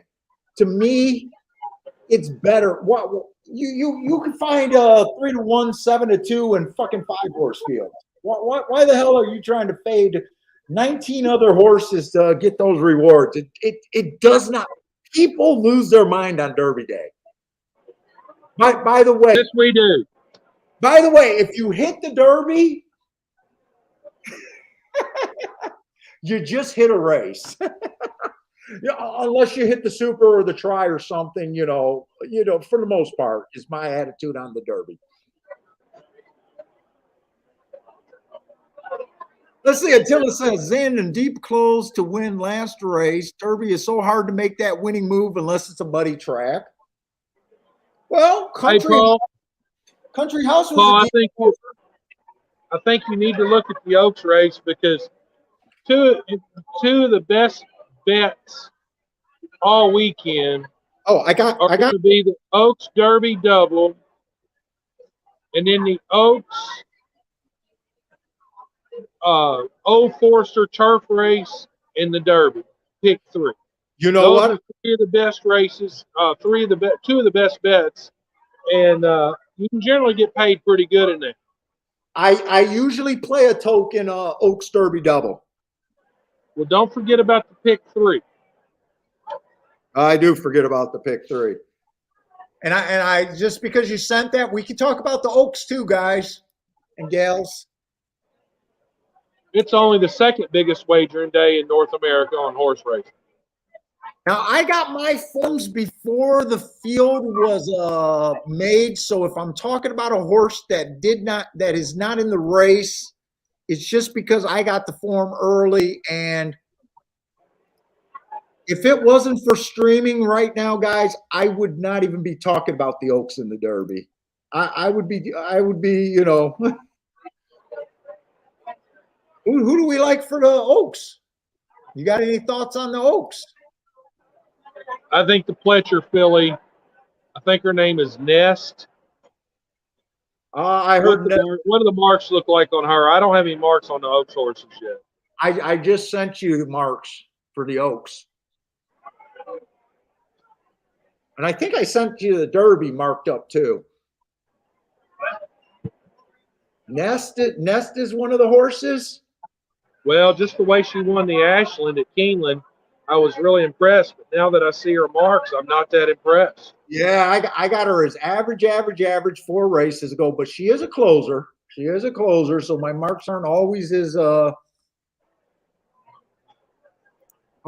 How do I get this The big? other horse is the big buzz horse is Kathleen O. What's she look like? Hold up. Let me get this big again. Let's see. Nest, I got average. 4 races ago where she ran 3rd by 3/4. I do got her 3 races ago overcoming an inside bias. I had that the track was inside. She was in the 5 hole. It says she was 4 and 5 both turns. So since they said 4 and 5 wide both turns, I'm going to trust that's true. So I think that's a good race, and she improved. She runs 2 speed figures tops after that asterisk. So I really believe in that. But 2 races ago in the Tampa Bay Suncoast, she had a good inside track. Running to her style, she was the slowest winner of the day. And then in the Ashland, I got that was a stalker day, exactly what she was. And she was just match strides with the slowest winner for the first 2 calls, average. That's not, those aren't marks that gets me really excited. No, that's what I was just thinking. I would just the way she won the Ashland and kicked away is what impressed me. But now that I look at her marks, I don't know if I want to bet her. Hell, I'm looking at this horse below her, and I don't even know if it's in the horse in the race. Let's see. Ronald says he likes Epicenter, but not the post. What about the price on Epicenter? And are you a win better, or would you can like a horse like that as long as you got fat in the other positions. I think Epicenter was 7-2 morning line. I would say I don't like him for a win proposition, definitely. But if I had a fat in the exacta, or if I was a try better or super, I wouldn't discourage anyone from doing something. It's just a win bet. To get 3-1 in a race like that is just, to me, crazy. You got to connect with something. Am I wrong about that, Matt, or or do you think I'm kind of right? Generally, what's that? About win betting for most of us in the Derby, unless you're really outside of what the public's looking at, it's not a real good win betting race. Well, I think it depends on the horse that you like. I mean, you can get a 4-1, a horse that most of the time is going to be 4-1 or something like that, and you can get 8 or 10-1. And if you really like that horse, it's a good bet. It's a good bet. But if you're on a chalk in the Derby and you really like the favorite, I mean, the favorite in the Derby is probably going to be 4-1. See, to me, getting 8-1 in the Derby is just like getting 4-1 in a regular race. You get what I'm saying? No, I understand what you're saying, but yeah, I mean, but if you really like the horse, I don't have a problem making that bet. Now, where I disagree is if you're on who's the favorite, Epicenter at 7-2 or something like that. Yeah. Yeah. So if you really like Epicenter, I think the bet is to try to hit that Oaks double, or better yet, try to hit that pick 3, or wheel him in the double, in the race after, or something like that. That's where you can make some money. That's where you're not going to make some money getting a win bet on. Yeah. But I will say this now. I mean, come this Friday and Saturday, there'll be some big friggin' shooters. Well, And yeah. Yeah. and if and it's a one time a year where you can drop 2 or 3 dimes to win and not affect your odds. Yeah, that's not most of us. Like, no, I'm not either. Said that if you're a $20,000 better, $25,000 better, and you like a 3-to-1, that's the only time you can drop that bet. Right. You can't do that at Gulfstream when they handle 75,000 in the win pool and you're a fucking third of it, right? Like you can't do it then. Your money is too much of the pool. Just got to refill. Now, like this Kathleen O, if I'm saying that name right, she's done nothing wrong. I look at it. The marks on it. The marks on that. Who's in there in that 2 spot? Is that Echo Zulu? Yeah, that's Echo Zulu. Those marks look really good. I absolutely hate the marks on Kathleen O. Absolutely. Oh, so she's in the 1. Okay. Yeah. Now she did overcome a bias 3 races ago. Wait. Yeah, she did. No, she overcame a bias 4 races ago. She was the slowest winner. Scroll down a little bit. Who's down below Nest? Who is that? Wait. Slow down. We got time to fill because I don't know what we're going to be playing today. It's kind of a rough day. You're talking about Nest? No, who's the horse below Nest? Coming out of the fantasy, where is that? At Oaklawn? Yeah, your girlie. I'm not even sure if that horse is in the race. I'm curious about her if she's in the race, but let's see if she's in the race. Because I seen those marks when I was marking her. I was like, that could be my horse right there.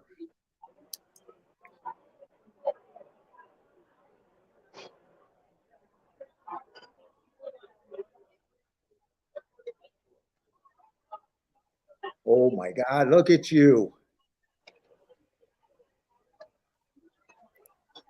Let's see if she's even in. Because I haven't heard anyone speak about this horse at all.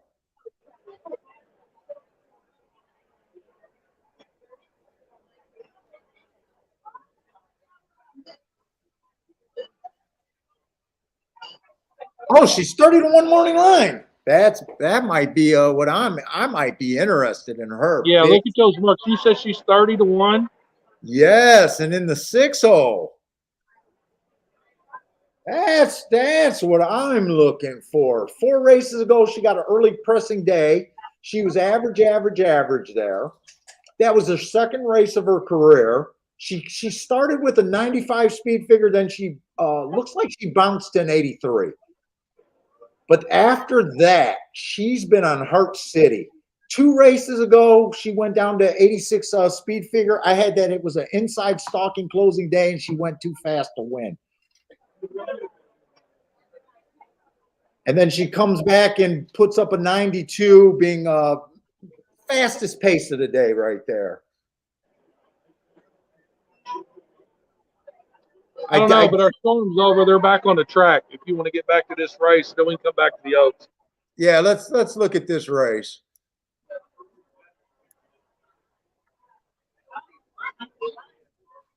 Hey, what's up, Elliot? Elliot says a person looks like a CEO. He's hobnobbing over there at Churchill right now. What did he say I look like? A CEO. Actually, you are. Or you're at least a business owner. Technically, I am. Yeah.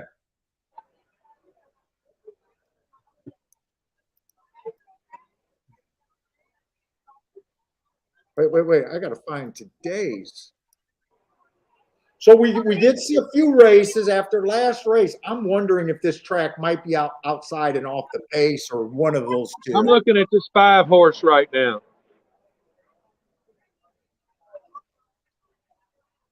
The only thing I don't like is those marks, those hearts come in a route.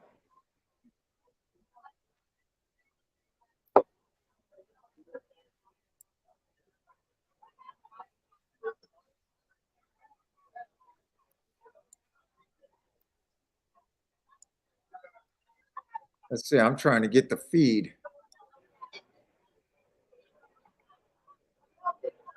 Let's see. We got a claiming 50,000 over here. 7 furlongs.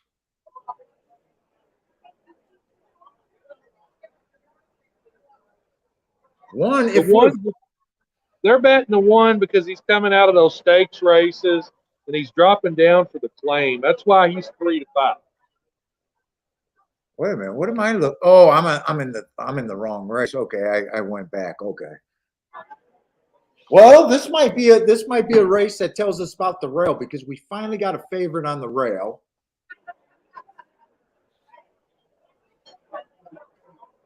He did run against the early pressing bias, but he's off the pace. We have seen a winner close today.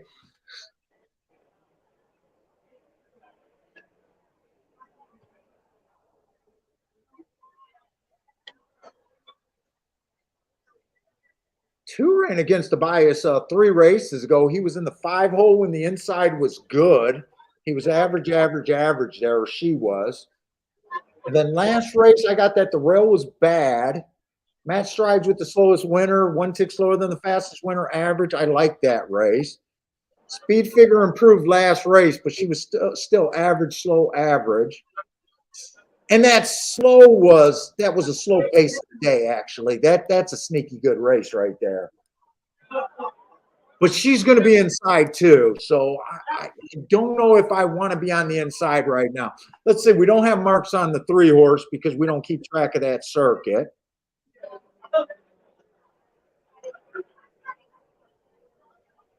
Full horse, I don't like the 4 horses last race, and then the other races at Fairgrounds were 1 race samples on the turf, so that makes it.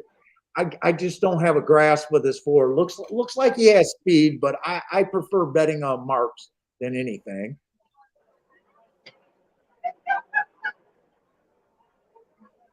You know, your 5 is interesting. 3 races ago, he ran on an inside bias against an inside bias. She comes back, tries a route race, went too fast to win on a stalking closing day. Then she went to back 6 furlongs. She's been running quite a few 6 furlong races where I think she can be a 6 furlong horse. And she just missed improving her speed figure. She should have been average square there. But other than that, I'm interested in that race. That was probably a rounding error, and I didn't catch it. Yeah, that's all it was. She missed by a K hair. They didn't have beaten lengths, and you just didn't look at the finish. That's all. Rounding error, just I make that mistake a lot.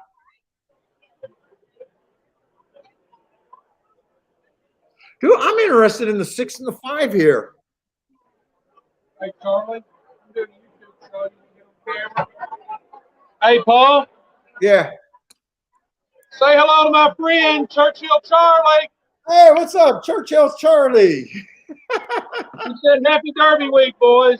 Yeah. Good luck, man. Welcome to the shake-up. He said, "Welcome to the shake-up." That's the name of his YouTube show. We all got Derby fever over here.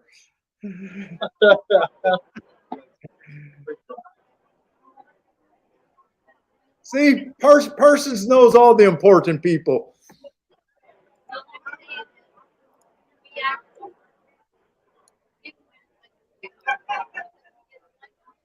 C Money wants to know who Charlie has. Let's see, I'm interested in 5 and 6, but I do want to check the exact to just see if I want to play the 1 on top of them. I don't. One on top of the 5 pays 13, 1 on the top of the 6 pays 16. I'm just going to start off. Well, this is my second bet. I'm just going to do a Dutch. 5 and 6 to win.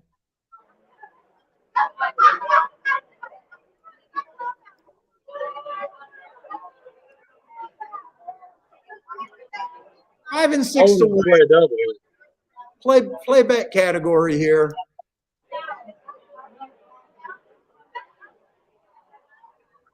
Hey, Parsons, Charlie made it all worth it right there. What's that? I didn't hear you. I said Charlie made it all worth it there. I thought y'all get a kick out of that. We get the important guest. When we used to come up here and my kids were little, they had to get their picture made with Charlie. Ah. Is that something you did every year while they were little as they were growing up? Or just my kids grew up out here. I'd get home and the kids would be like, Dad, let's go to the track. And I'd ask my wife, I'd say, you want to go to the track? She said, no, I don't want to go to the track. I said, well, the kids want to go. She said, well, take the kids and go. So my kids grew up out here. Yeah. Hey, what's up, Ryan C? Bill, what's up, Bill? Oh, Disco likes the 6 also over there at Churchill. And I got to remember to bring the race. Oh, the race started. Let's see. The 2 did get the lead there.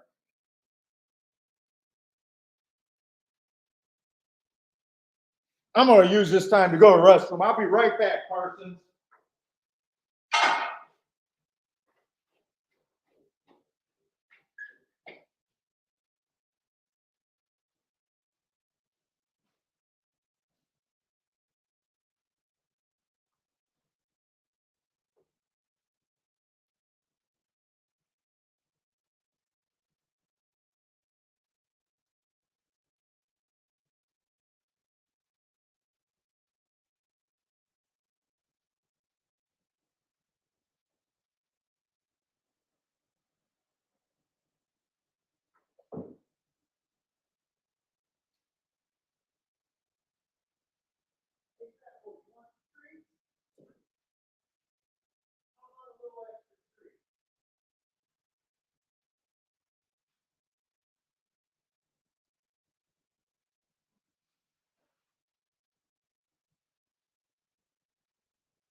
Okay.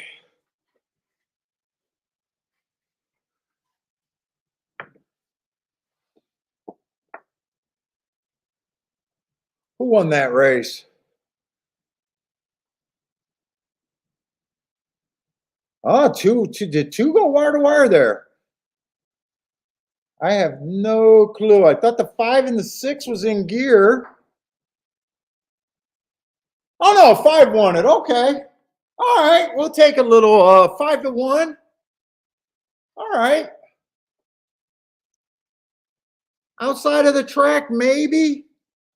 Well, you know what? That's a pretty good indicator. The 1 horse was 2 to 5 and did not threaten. So far, I'm going to like the call. So far, I like the call here.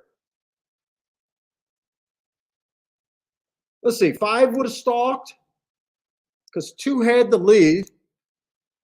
Charles got a boom with the exacta. Nice. Justin says 5-2 or he played 5-2. I'm not sure about that.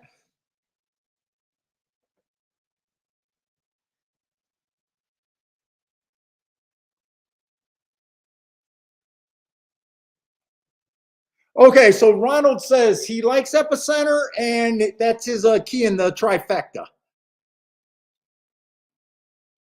I was asking him if he was willing to bet him just to win or.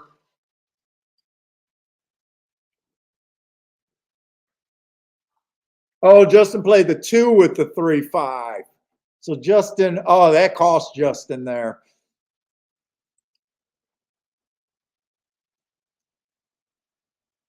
All right, and I'm pretty sure, I think we might have lost Parsons, but I'm pretty sure Parsons was the first one that said 5, so. Hey, Parsons, did I lose you or did you take yourself off? I don't know what happened. I lost my connection. I tried to refresh and it kicked me off. But that's a little bit of a boon. Yeah. 5 to 1.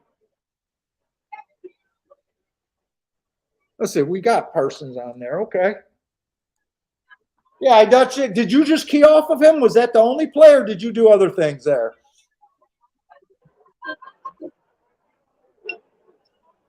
I can't tell if he heard me.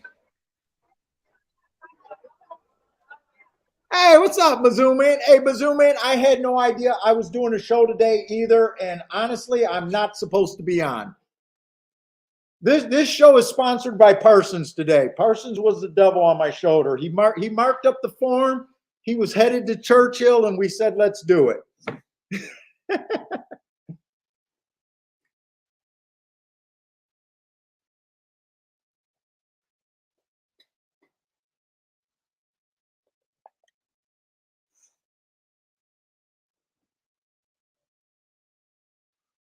I did like the 2, but I did not want to try the inside of the track. That's right. I did like the 2 there.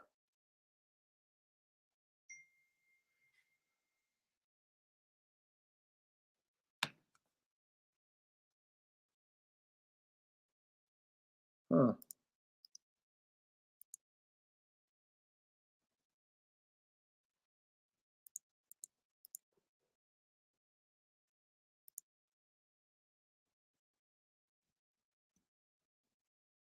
Let's see. Now we're confused. I think he just got to come back in. He might just have to cut himself off and come right back on.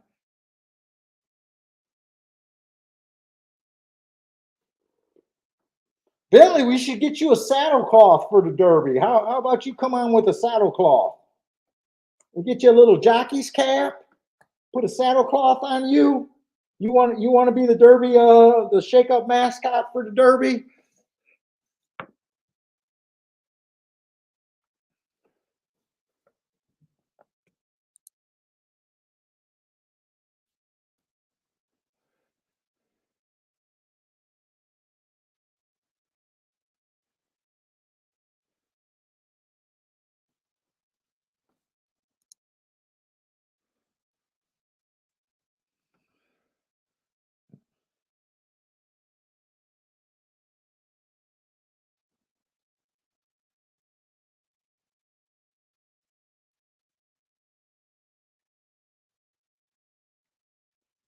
I just think you got to just log out and come back.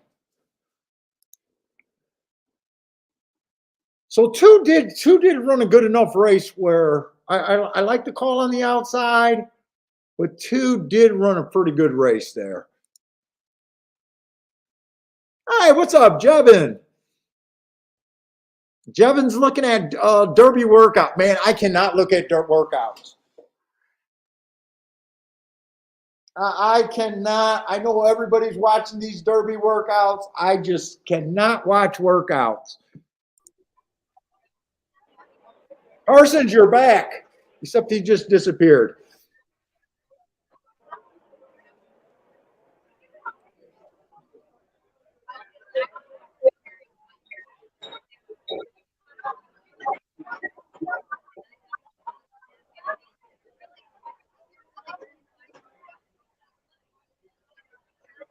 Oh, I'm sorry. Oh no, I thought that was someone. That's Gregory. I know Gregory. I just seen places and things.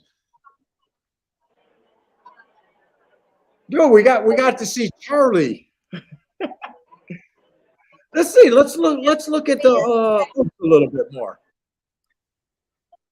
Oaks Derby. Who you guys got in the Oaks? Oaks is coming up first.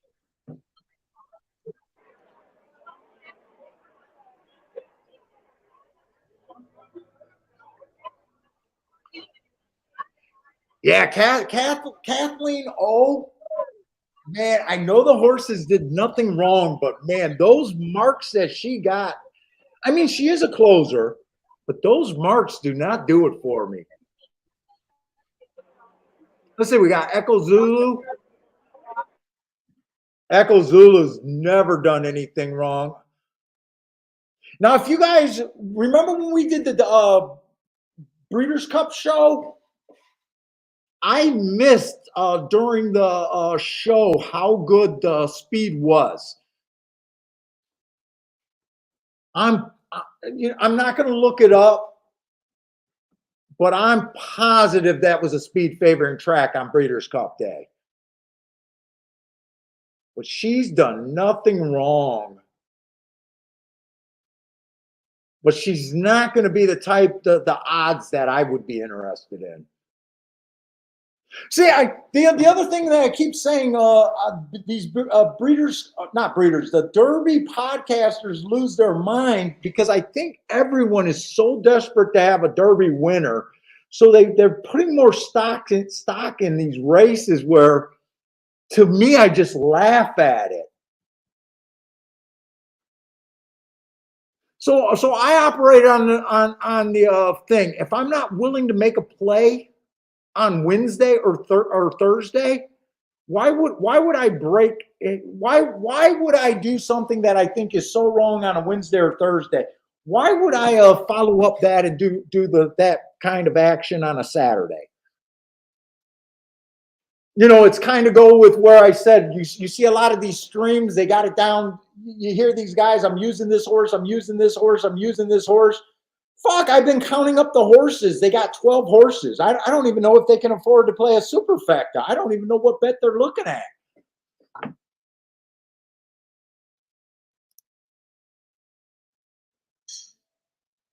Let's see, Justin likes nostalgic and Mizzou Man likes nostalgic. Let's look at them. Nostalgic is coming from New York and was at Gulfstream. Let's see, 4 races ago, I got that it was a inside early pressing day.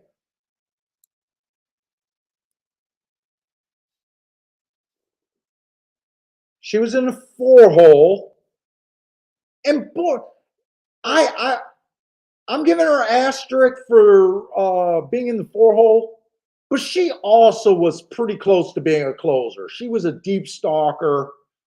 I can justify giving her an asterisk there.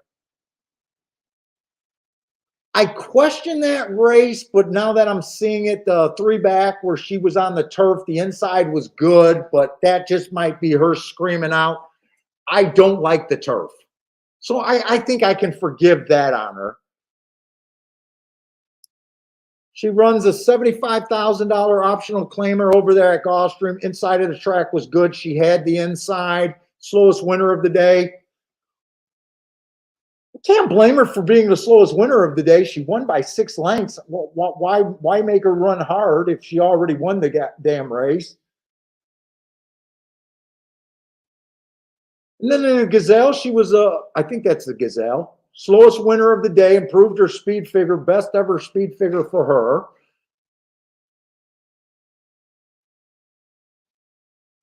That's nostalgia. I don't know if I like her or dislike her.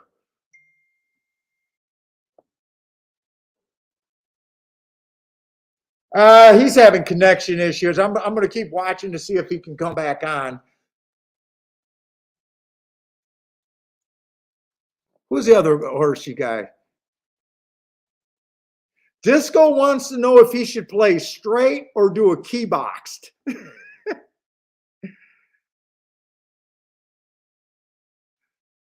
No straight boxes here? Who's Secret Oath? Yeah, the Secret Oath was another horse where you guys are talking about. Let's see, 4 races ago, Bad Rail Stalking closing day was definitely a closer that day. Won easily, fastest winner of the day. Rail was bad. She had the 6-hole and she had the right running style, but can't fault her for being the fastest winner. I mean, just because you run with a bias doesn't mean that you can't win. I'm just looking for things in my overall theory that I work with every day. You know, I'm not saying you can't win, but obviously a good race there. She comes back, gets another stalking closing day at Oaklawn. Average, but again, blew them out of the water by 7 lengths.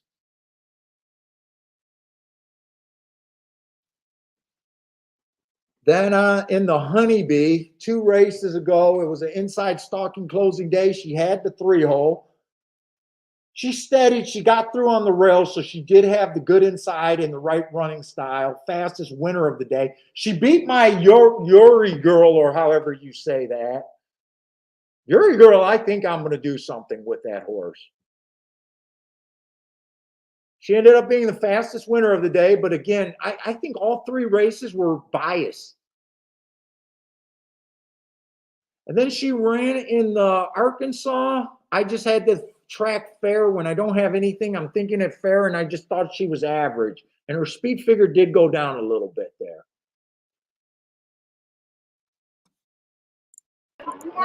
We're back. Oh, I'm sorry, I'm yelling. What's I'm up? on Churchill's shitty Wi-Fi. Yeah, just keep coming. I've been watching for you, so you get taken off, and I just gotta wait till I see you in the there's like a room that I can see you before I put you on the air, and Yeah. I'm just to see that move. Yeah, we're just All right, looking I at need to hit one more race. I paid for half my lunch and my bar tab.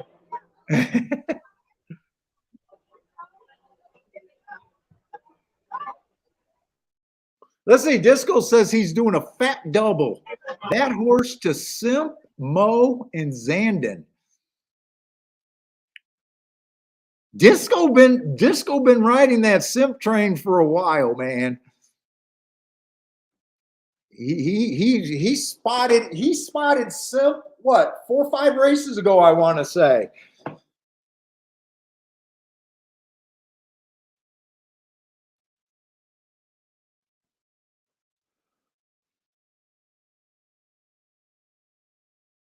Hey, what's up, Coach Flat? I don't know if you're telling me to look at the numbers here, but I don't have the right numbers. Because I got my form before the post draw. Here, let me see if I can figure it out right here. I do got the I got some other web pages open. Let's see, who are the 2 horses we just looked up? We just looked up God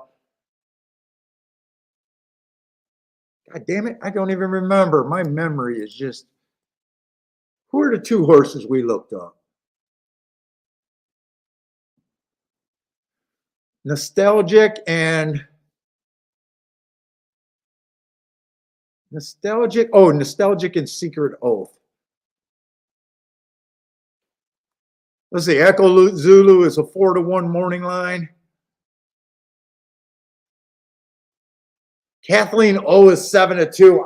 I'm definitely think I'm against, unless I see something where I think that running style is what you need. Right now at this time, I'm against Kathleen O.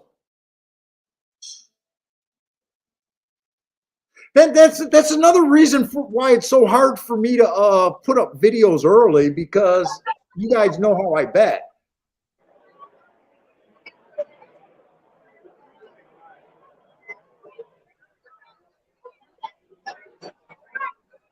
Oh, I like the name, Goddess of Fire.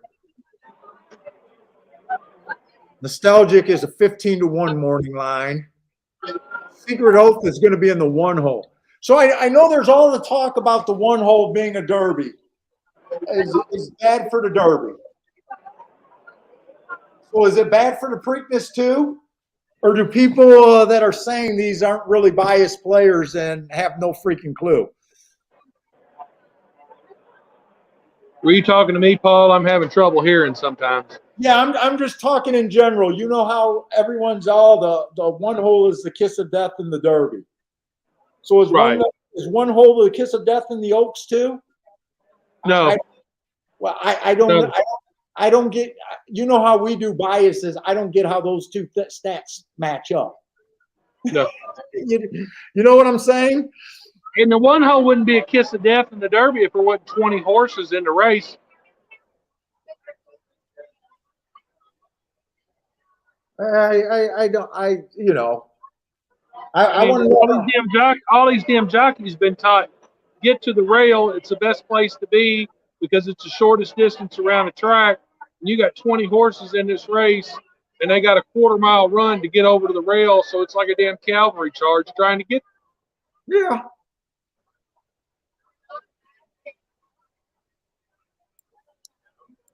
Hey, Paul, look up the wheel pays on a double.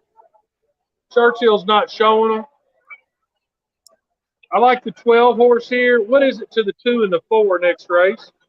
Oh shit! I can't rip on Churchill on the show now, right? I can't. Yes, I can. No one owns me. Who do you want to know? I will need to know I'm going to single the 12 here, and I want to go to the 2 and 4 if it's worth playing.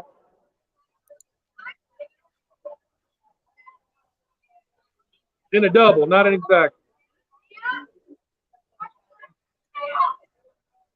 12 to the 2 is 18. 12 to the 4 is 20. 12 to the 3 is what they're hammering. I may just sit on my hands.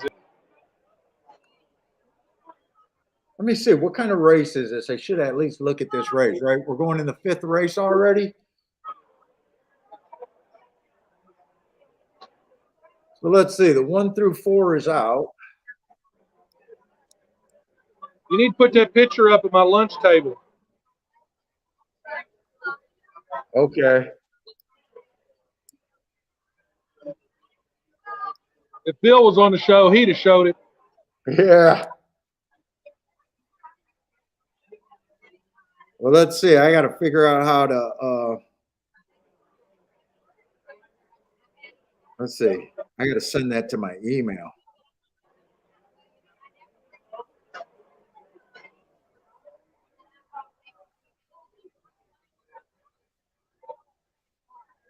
How do I do this?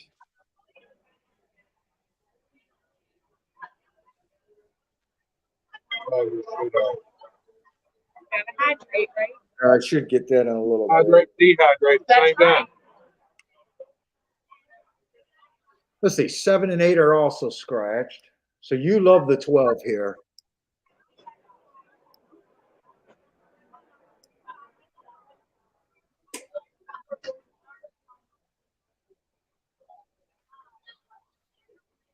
What is the 12 at here?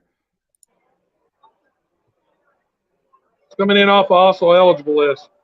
Yeah, 7 to 2. Oh, not a bad price on him. Let's see. You got to beat the 9 though.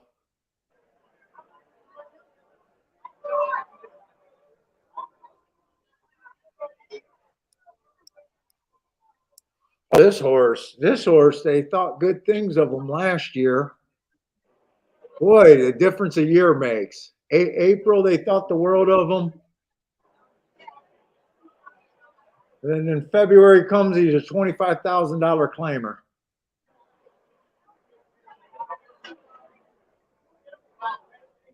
He did run on a bad rail 2 races to go in that $25,000 claiming race. What kind of race is this? I don't even know what kind of race. He is going to be in the 2 hole. That 9's going to be in the 3 hole. 3 hole? Yeah.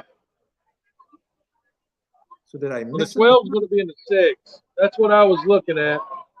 Okay, yeah, 5 is going to be on the 6. I kind of missed just because of being a foreign horse.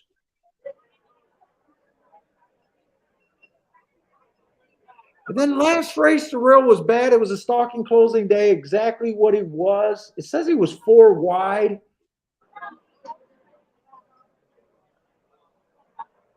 But that was at this level. Definitely see some reasons to play against him. I can't get to the 10. I can't get to the 10.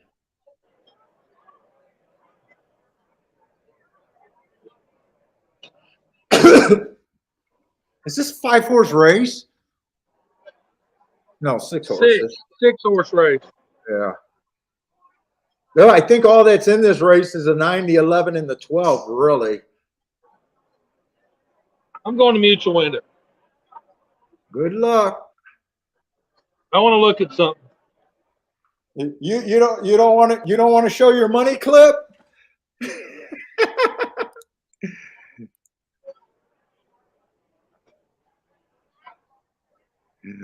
Bill was a Bill fan. That horse looks like a fucking pit bull. Yeah. Popped that horse in the ass a few times. Dude, it was funny. So I actually, within the last couple days, I remember laying in bed, and right before going to bed, I decided to look at an old video of me and Bill. I think it was the first one. I think it was titled it looked like we did a test stream. Dude, I think our first freaking test stream that wasn't even an official stream was better than me alone. I miss Bill. Oh no, Disco, that was my line. Put a tiger on his ass, they all run. that was one of my lines. He might have stole that line from me, but that always been one of mine. Yeah, I think this race is just 9, 11, 12, and do I want to play it is the main question. Obviously, I don't think that's worth the 3-horse box. Questionable if I want to do a Dutch between a 5-1 and a 7-2. Or do I just want to hang out and let this race go? But 5 does have the best marks. And he's a dirt horse. Let's see, what was the distance? This is a route race, right? I just want to make sure it's a route race. It is a route race.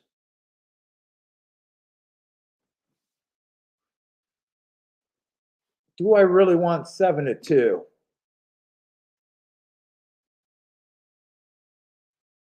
So you know, if this was a Derby, I'd be saying 7-2. Bleh. 6-horse field, yeah, 7-2. Possibly, and there's still a 50-50 chance that I still sit out.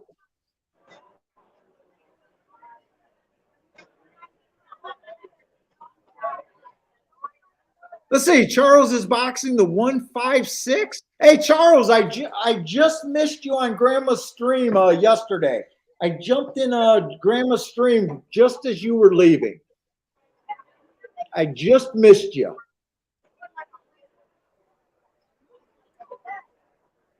And then I hung out with Grandma for a few minutes, and then dinner was called. I eat late. I think it was like 8:30, and I got the dinner bell. And if you guys don't know, Grandma, if you guys are playing the late tracks, Grandma's been just throwing up a stream for mostly, if you guys just want to hang out and do the late tracks. She just has it mostly for the chat room. She talks. She doesn't show her form. But you know, she's on there if you guys are interested in hanging out with her. I think she does it a lot after the show. I think it's called Grandma Horse Racing, Bill. I see Charles on there a lot. Or I only seen it twice, actually, and I've seen Charles on there both times. So I can't even say a lot. I don't even know how long she's been doing it. But she always says, if you guys just want to hang out with her and just hang out and keep talking horses, playing the late tracks.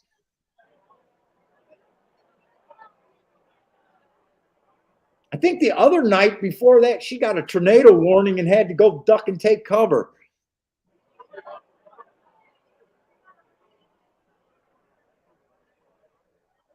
Oh, Grandma hit that 67-1 on Grandma's stream.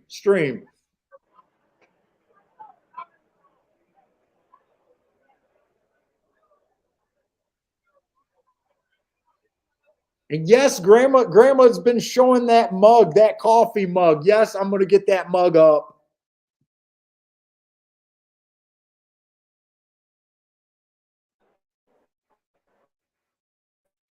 Charles says he's there. He's loyal, and if she's streaming, he's on it.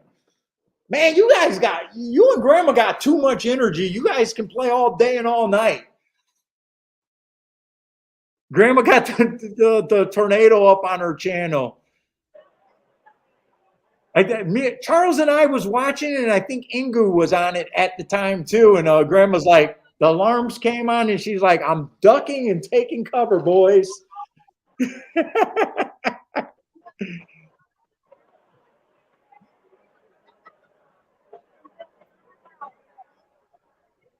Dude, all we can do was say, stay safe out there. Oh, God. I'm not even sure, Grandma, what state are you in? I'm not even sure what state you're in.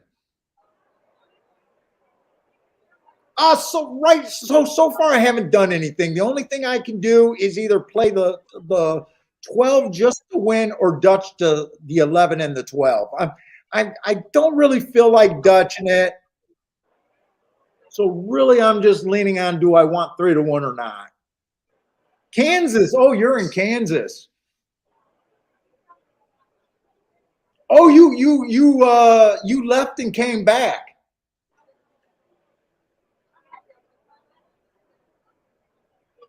Our grandma's hardcore. She ducks and covers for a tornado, and then she's back to playing. That's hardcore right there.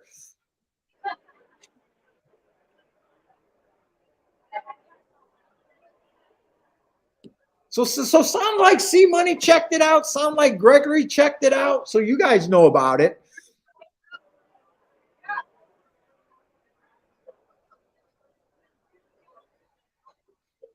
Let's see. I'm rooting for the outside of the track. I don't know how this is going to play, hoping that there's a bias today or not, with the track possibly drying out the next couple days.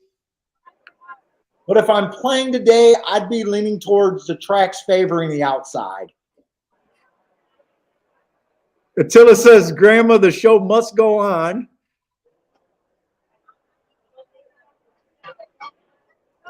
Charles says, when she did that, he became loyal.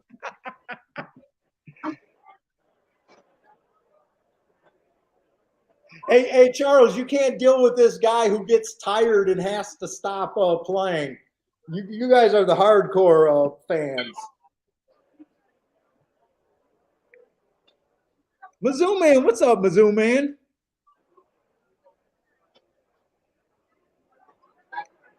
Dude, it is nice playing live with you guys. It really is. Except for when I'm really getting my rear kicked in.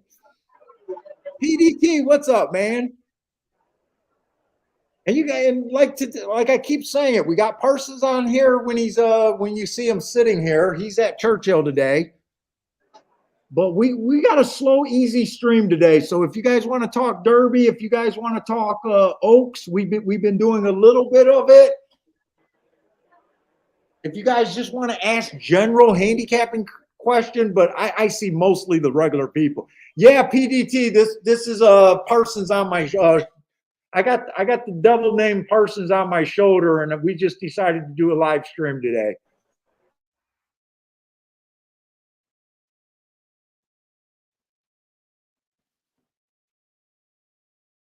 Let's see. I thought 12 might have been faster early. Let's see. The 9 got the lead there. And what happened to the 11?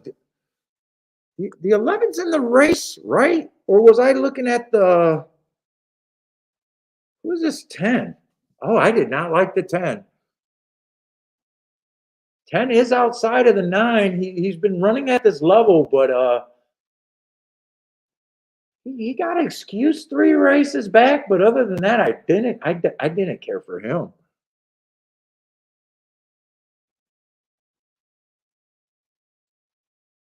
Boy, 9 looks pretty chilly, and 9's hugging that rail. So calling this a dead rail might be a little premature.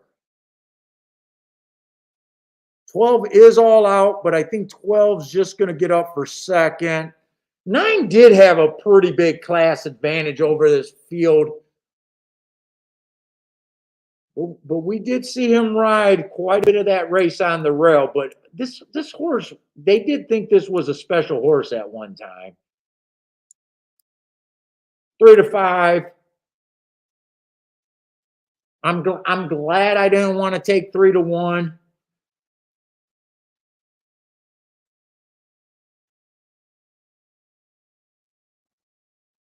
Charles says, when you guys hit, you say Paul would be proud.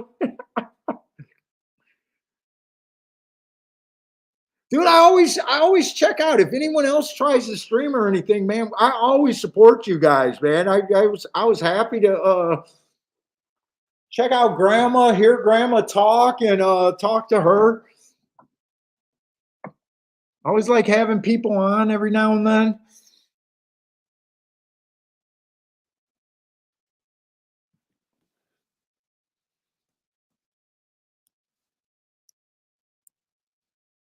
Let's see. Let's look. I want to keep looking at that Oaks a little bit because I think I have I at least have a horse that I'm pretty interested in.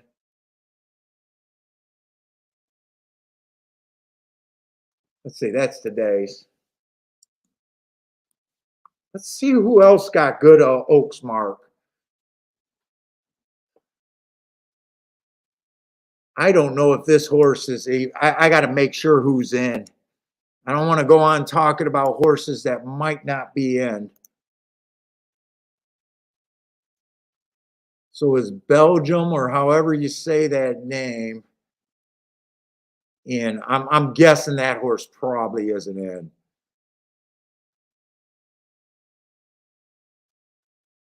I think they only got 14 runners, so it doesn't look like. I think I'm safe to say she's not in. She's not in.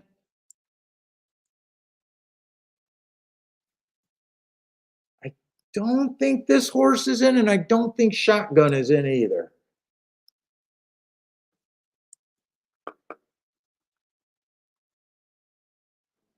Oh, no, it's Be Genuine? That's the Belgium horse. She's on the also eligible. Okay, so she's on the also eligible, but as of now, she's out.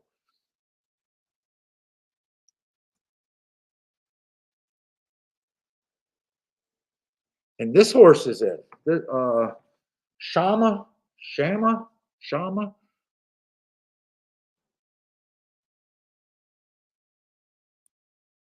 Let's see, Candy Raid out of Candy Ride.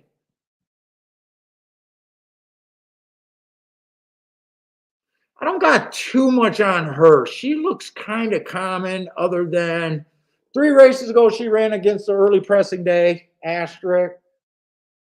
2 races ago, she ran against early pressing day. She's a dead nuts closer, asterisk. Oh, she came back to win at 52-1 at Gulfstream off of 2 asterisks.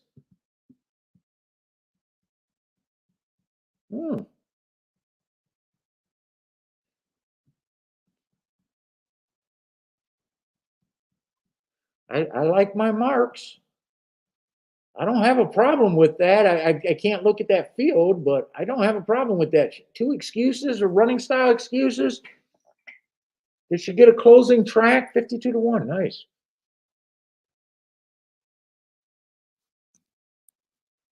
Let's see. Cocktail Moments. There's Cocktail Moments in this race. 30-1 in the 11 hole. First time out, slowest winner of the day. Looks like a dead nuts closer. Then after that, she's been running against 3 biases in a row. Interesting, but I think if the track's got to be backing up or maybe favoring outside or something to really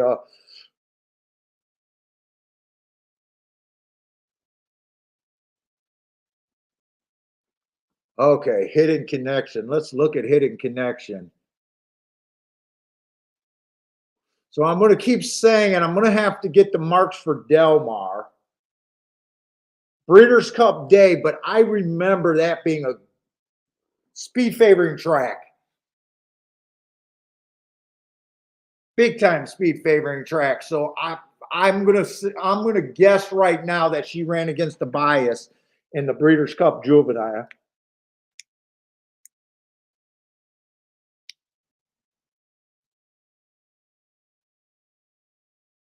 Rachel Alexander was not a bad race. It was an early pressing day. She had the lead there. Took action. Was average. Now, you guys know that the inside at Fairgrounds was lights out for most of that meeting. You might be able to look at that like the 11 post. I don't have that it was necessarily a good rail day. But a lot of times when you have a good rail track, when the track's not necessarily favoring the rail on any particular day, it's generally not favoring the far outside. Like it'll favor the middle post. That could be a sneaky good race right there. That might be an interesting race. Then she comes back and just missed against Echo Zulu. With me thinking that was an interesting race, I can see that development there. What is Hidden Connection supposed to be at?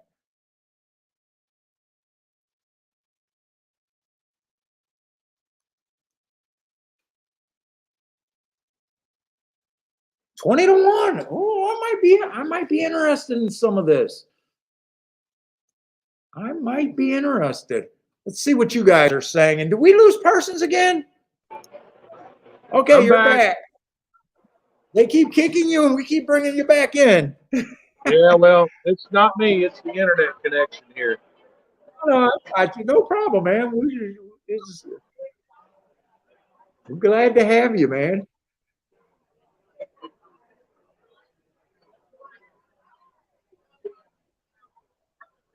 Oh, C Money is talking about, okay, C Money's talking about Happy Jack. Now, I know a lot of you guys were saying that Santa Anita day, that it was really a stalker day. I might be wrong about stalker closers. I'll go back and look at that again on my notes and maybe rechart the races.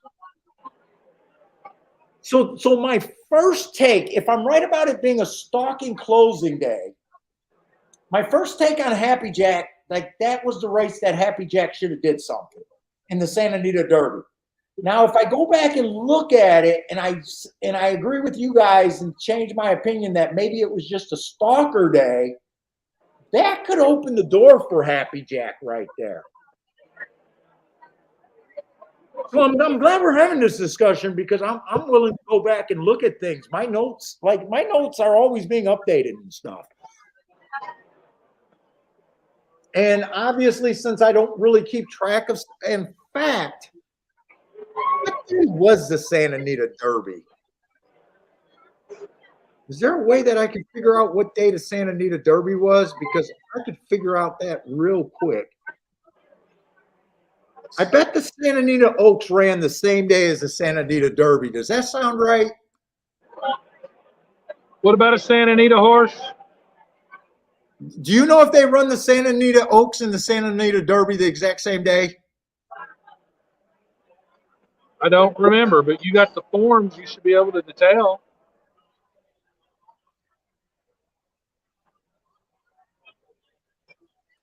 Yeah, I don't want to. I'm going to do that off the air, but right here I had to hand do those. I'm betting they were the same day. It looks like they were the same day. See, there was only two races that day.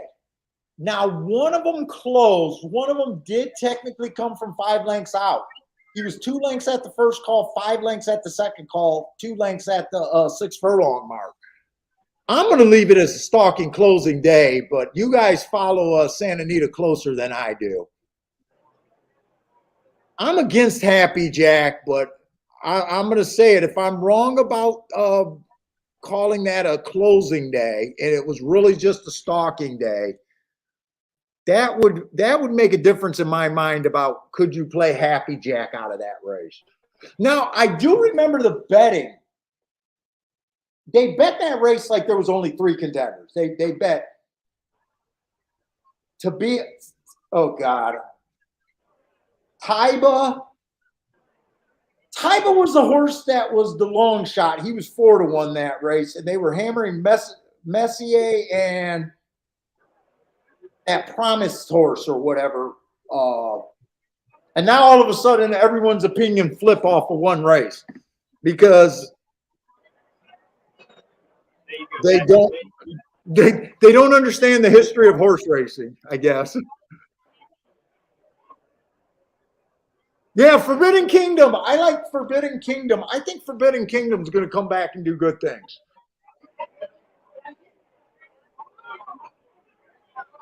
Yeah, it was the 9th. I'm pretty sure it was the 9th. So it just depends. I can see.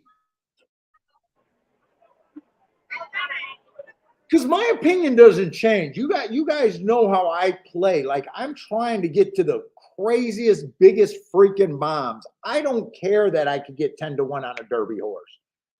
I can get 10 to 1 on a Wednesday. I try to play these races where I'm trying to find 30 to 1 that I only want to be right about the Derby a couple times. If I even play the Derby. I think I'm going to play the Oaks Derby double, but will it be a token bet is the question.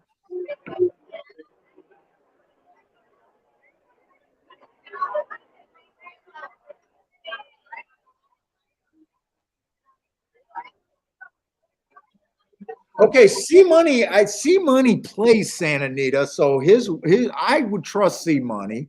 And from what I understand, he's been doing his own record keeping by his stuff. And he's saying that for the meet, and you probably want to know that for the meet, it's been a severe disadvantage coming from more than 5 lengths back. A severe disadvantage. So has that happy horse, has all his races been at Santa Anita? Let's go back to him.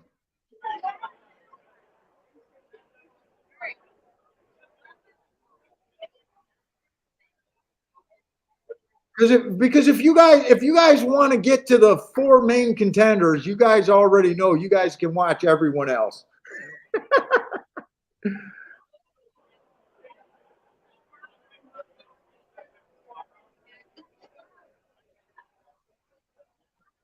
And it's not happy. It's smile. It's smile. Well, no, it's not smile happy.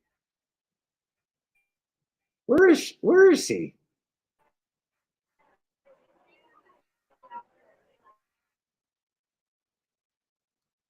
God, I got to do this slow scroll.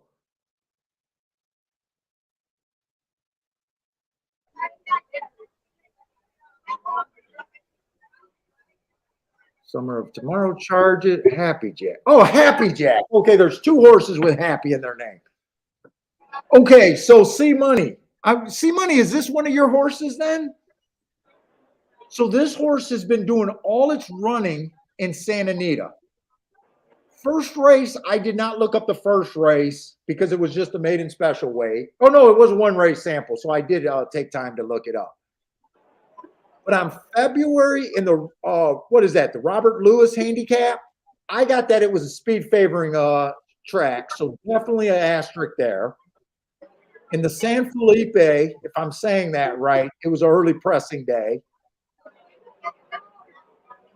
So I love that asterisk. So it's just the last race. If C Money's more than right, which I would trust C Money, because I trust the guy that plays the track and does his work more than I would someone that does work, but he doesn't really play the track. I might, in fact, I'm going to write it right now. I'm going to write an asterisk and I'm going to put a question mark. So at the very end, I've been warned about this. So that race could be super sneaky. Hey, what's up, Michael? And thank you very much, man. Thank you very much for the compliment.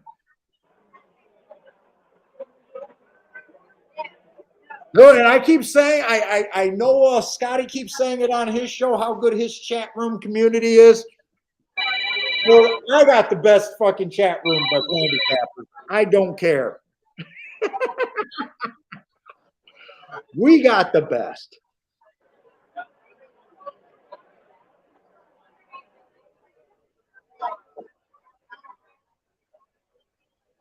Okay, C Money says the horse is not a win candidate, but he does like him underneath. You know what? I say if you like a horse underneath and at the right odds, it can also be a win candidate, but I won't tell people how they spend their money. Like if you like them for second. So this is a mistake I made with Country House. If you guys remember, we did a Country House on Oak Show, and me and Bill was there, and I had the Country House boner. I was touting Country House the entire Derby trail. The horse kept earning asterisks, asterisks, asterisks. I kept watching the replays, And I kept saying, there's a middle move there, there's a middle move there, there's a middle move there. And by the time Derby came, when we were putting in the Oaks double, I looked over to Bill and I said, Country House, I want to fire again. And he said, fuck you, we're done with that horse. And I submitted, and that was a huge mistake. If you guys don't believe me, you guys can go back and find that stream.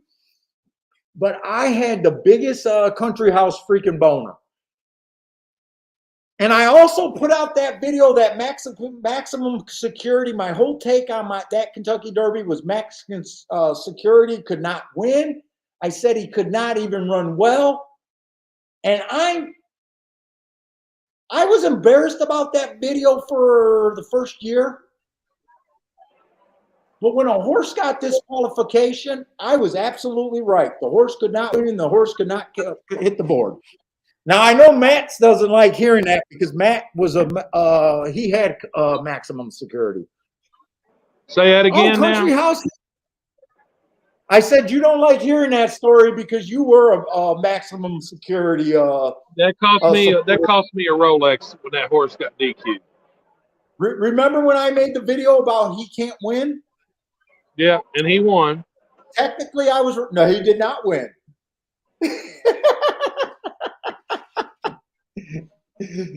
he was the safest fade ever. Hey, you want to look at this race in Churchill?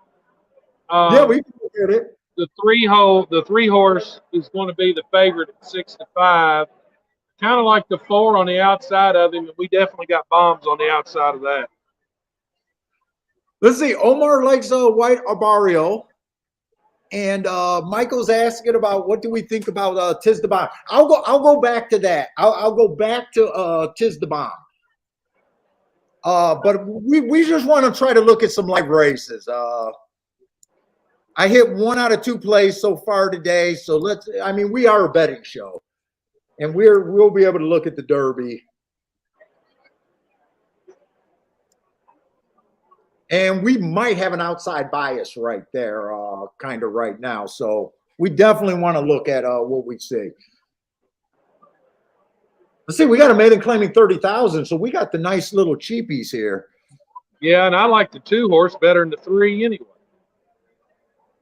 You don't mind the route to sprints? I know you don't mind that angle. I do. Yeah. I didn't catch it. Like I said, I can't see this shit on my phone. Yeah, you gotta do the. Let's see, Grandma had. Don't tell me the 4's route to sprint. I really like the 4. Let's see. I'll go with the marks. Let's see. The 1 only ran 1 race. Not a bad race. He came out match strides with the fastest winner. Average at the second call. Got tired late. Stepping up in class a little bit, but 20 to 30,000 doesn't really scare me. I know that we just had a 3-5 and a 2-5 win on the rail, but I'm still look. The ticket that I hit was basically because I thought the rail was bad, and right now I'm not willing to walk away from that right now. 2's dropping in class, dropping from maiden special weight. I don't like route to sprint. Got good marks. Stalking closing day. 1 tick slower than the fastest winner average. But is going to be inside. Let's see. 3's making a big class drop. He nothing's wrong with that race. He got an early pressing day. He dueled the whole way around. I don't care about average. You could tell that was a good race. But I'm looking for something outside, and I'm still looking. I got to see if there's at least some sexy marks. But that class drop is definitely going to make him dangerous. Let's see. The 4 looks like a pretty fast stalker. 2 races ago, the inside of the track was good. It was a stalking day. He had the inside. He was a stalker. Yeah, I don't know if I like that race. But his last race, 1 tick slower than the fastest winner average, and match strides with the fastest winner, just missing a 3-horse photo. But he did go down to 20,000. 4-1 only sounds about right. 4-1 in my head right now sounds about right. It doesn't sound like you're getting overpaid. We want to get overpaid. That's the name of the game, getting overpaid. 5, making a class drop, but I really can't get to him. I'm surprised this last race came up as decent. I'm going to trust the marks that we got there. I would have gave him an asterisk. I don't know if I trust the marks. He was average, 1 tick slower than the fastest winner, but he was 7 lengths behind, and it was an early pressing day. Man, that might be a mistake. If he wins, it'll be because of that race, and I'll be red boarding and going back to look that up. Right now, I'm not sure if I trust that mark. And then his next race out was terrible. 6 looks on the cheap end. 7 and 8 are both first time. There's nothing on the outside that I can really get to. 7 and 8 are both first timers. I don't change my philosophy about first time starters just because it's a Tuesday show. I think the heavy hitters are all the 1 through the 4. Oh, actually, the 1 is almost worth the risk at 16-1. But I'm not feeling the rail though. I'm really not. So I'm not going to jump in there. I'd probably say the 4. I don't think you're getting overpaid on the 4 though. I'm sitting out this race. I'm probably going to be rooting for the 4. But I only feel like he should be 4-1. I think that the 3 horse probably should be the favorite, possibly a little overbet at 6-5. I'd probably have him at about 2-1. I'm probably looking at him at about 2-1. I'm looking at the 1 horse like 10-1, maybe a little bit less than 10-1.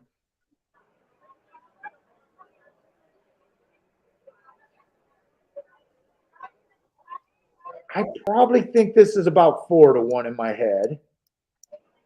So I use 33. That's another 20. That's 53, 63 points.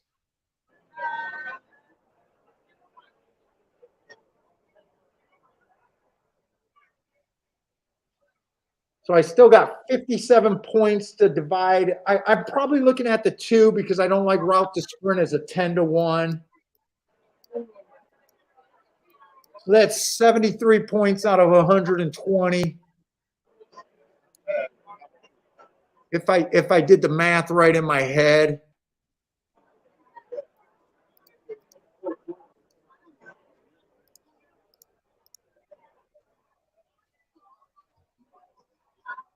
I got 4 horses.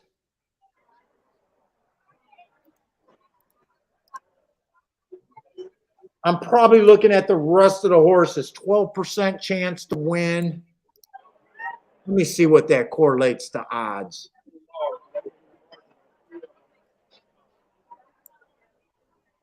As long as my math right, I think I trust myself there. Let's see, what does 12-1 break down as? About 7-1.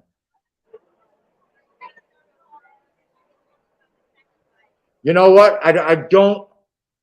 I'll leave these 2 at 7-1.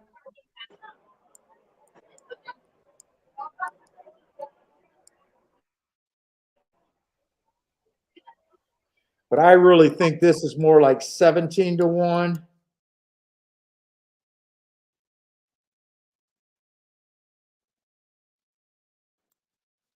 Him like 17-1. So I got 14 more points. I'll probably look at both of these like a 17% chance. So I'm going to have both of those at, I just readjusted. I think that's going to equal around 120. A little bit less than 120. So, yeah, I think I could get overpaid on the 1, except I really don't believe in the rail. I think 3 is just where he should be. I think the 4 is where he should be. I think the 2 is where he should be. 5, I think, is a little over bet. 6, I think, is over bet. And I could bet the 7 if I was being really aggressive, because he's 17-1, but I just don't bet first time starters. So really here, the only 2 horses that I could really bet that I think I'm being overpaid is the 1 and the 7.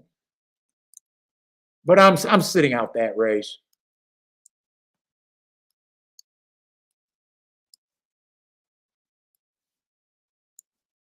Let's see, did I get rid of Matt, or did Matt go to bet?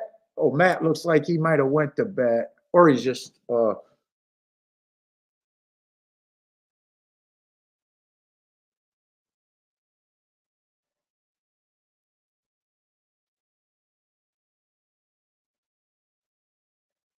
right, what's up, Nicholas? Quit mansplaining to who's mansplaining?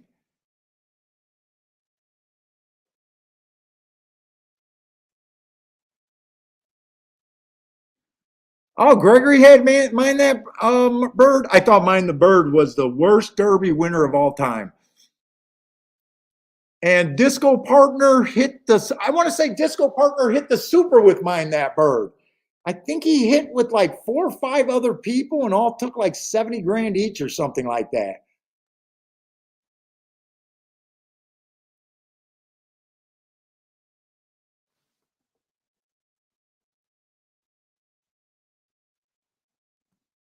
Oh, did I call Michelle? I might be saying your name wrong. Is that Michelle or Michael? Sorry if I called you Michael. I'll just call you Singleton because I'm not sure what your name is. I'm terrible. I went to Detroit Public Schools starting out. I got a really bad head start in the learning.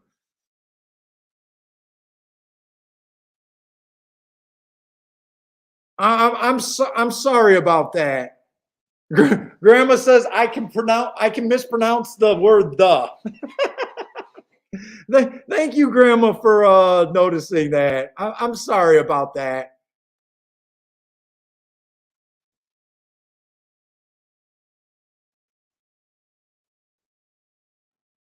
Oh, and I see where you explain that. I'm really sorry, Michelle. I think that's Michelle.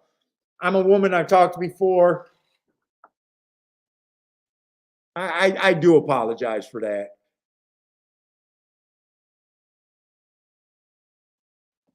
She says the first. Oh, you had maximum security. Oh, you were screwed in the disqualification. So you don't like me joking with Parsons about maximum security. Oh God. Mizzou Man's another one that got dude. I did not like maximum security that year.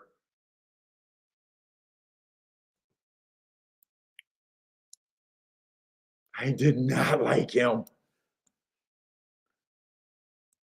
I thought he was getting, my take on him was I thought he was getting easy leads on slow paces at Gulfstream.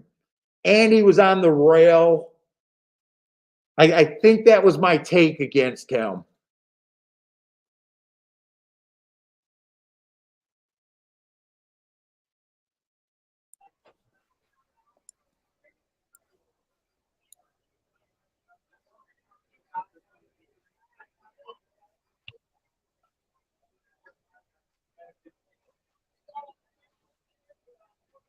Let's see, I got the wrong form. I want to get ready to look at Tis the Bomb.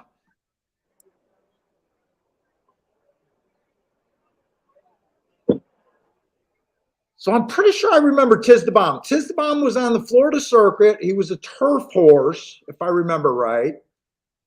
And after that, running that bad start against the White Arboreal off the layoff.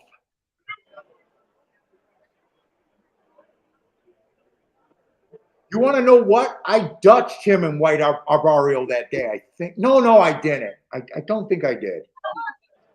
I remember thinking that was the outside horses. I Dutched the 2 outside horses, and he was in the 6 hole, so I'm not sure it was him. But he falls under. A lot of people are saying that the Florida 3-year-olds was a weak group.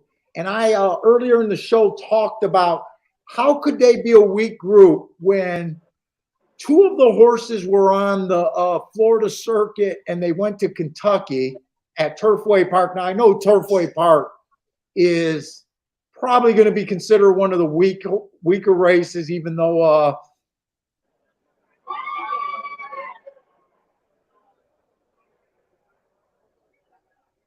so I got no problem with him coming back and winning off those two races. I did have that the first race in the Joe, I can't say his name.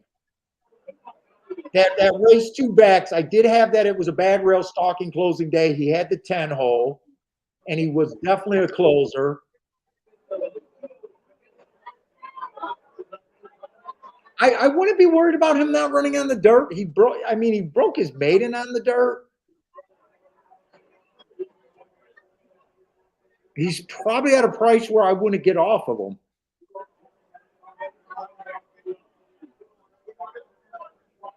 Let's see, 2 got the lead and he's inside. Three's making that move. Those look like the only 2 horses that are running, and 3 looks like he already got the 2.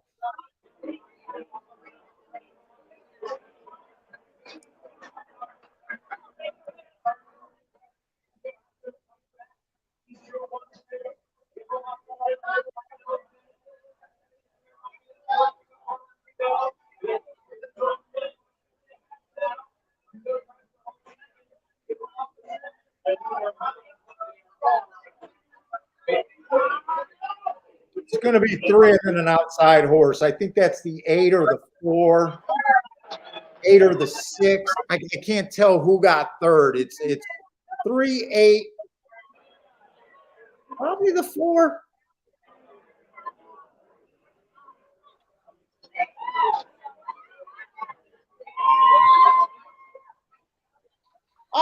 Michelle, I just built a track profile. I don't believe in mudders. I don't believe in mud. I don't believe in mud forms. I do a daily profile. So when I have a wet track, muddy track, I just start watching races like I automatically think the track can change and there could possibly be a bias. I know you can look at this for off surfaces and people uses these Tomlinson rating for off. I never got into them. I never went down that rabbit hole. I know a lot of people, they like, if they're playing on the mud, they like looking to see if horses ran on the mud. I'm just not a big believer of that because I think biases form on dry tracks. I think they form on wet tracks. I just want to know what the track was doing that day when I'm looking at results and just saying if they fit my notes or not. I look at the races like that. And then when I'm playing a wet track, I just like to see a track like today. Right now, I'm kind of leaning towards, I think the outside of the track is where I want to be. But you'll never see me talk about, I think this horse likes the mud. I don't believe in that. I know a lot of people do. You know, it's just one of those things. I'm not a big believer in that. Now, I know they got a sires list and from breeding about this horse probably likes the mud better than that horse. But I never went down that rabbit hole.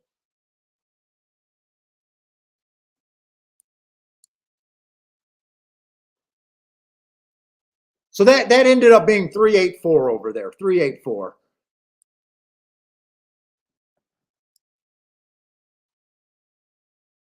Let's say Attila says, "Tis the bomb will be dangerous if it's raining." Charles got a boom somewhere. Charles been playing Parks though, so I don't know if that's a Churchill boom or a Parks boom over there.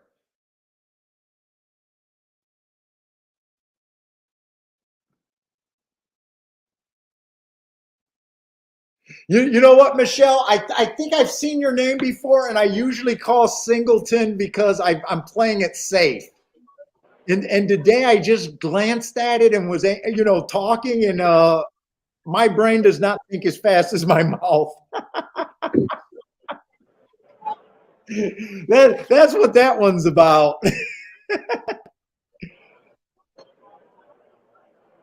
Oh, he posted it to Churchill. Boom.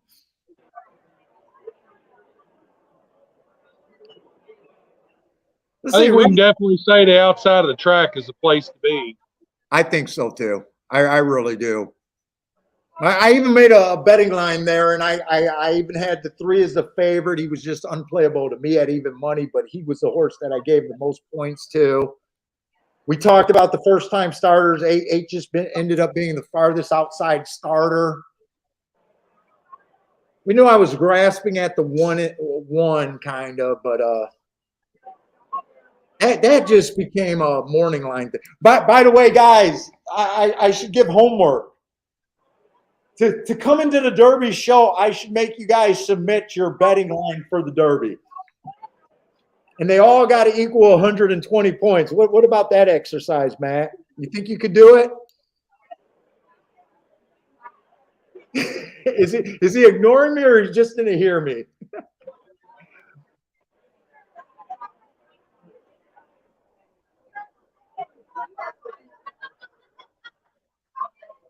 I keep looking at Messier, and I always got to look at that Taiba. I got to look at the way his name's spelled to even get close.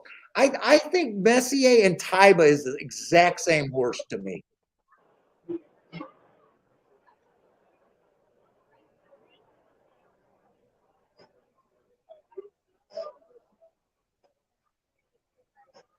Hey, Grandma, will I be disrespectful to the ladies if I don't individually do a video for each of the ladies and I only do a single video for the ladies? For the Ladies Oaks race? I almost feel like that's disrespectful, but that video took me 8 hours to make. It was ridiculously long for all of those little videos.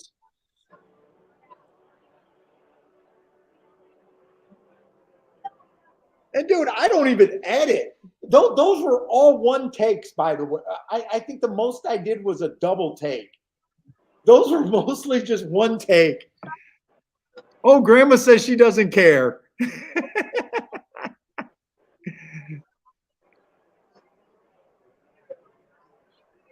Fillies are complicated. You know, in a way, oh, by the way, in my Derby history, I'm terrible on the Derby. I get better for the Preakness and the Belmont. Usually my Preakness bet is usually my Derby bet is a token play, meaning it's usually my lowest bet of the day by far. I do enjoy playing the Oaks double. And my history is I'm much better with the Oaks than I am the boys. I'm much better spotting the girls than the boys. And with that said, the last Oaks winner I think I had was actually, I think, our first year or second year. And that was, God, who was that girl at 14-1?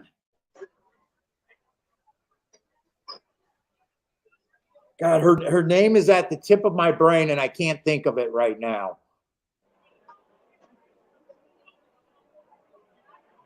Sweet Serengeti Empress. I think it was Serengeti Empress at like 14-1.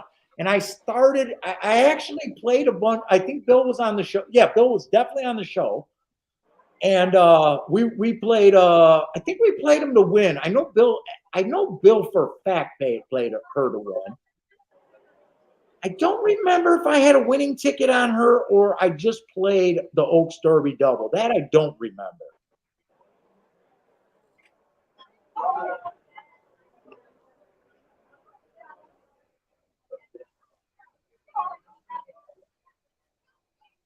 Yeah, Garth, I was, and I was gonna go back and try to edit that out. I kept calling the boys she too. I kept going her, she.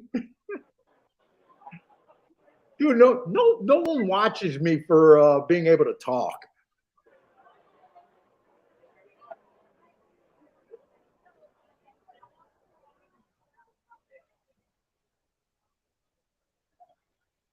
Yeah, the Oaks Derby double. That is a fun bet.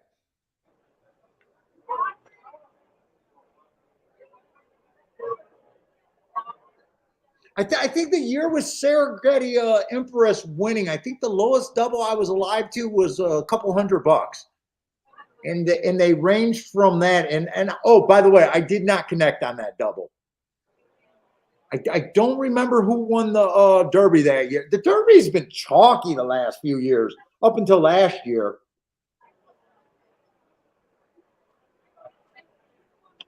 I hated the Derby when Justified won. I hated the Derby when who's the other Triple Crown winner? They just ruined the whole sequence for me.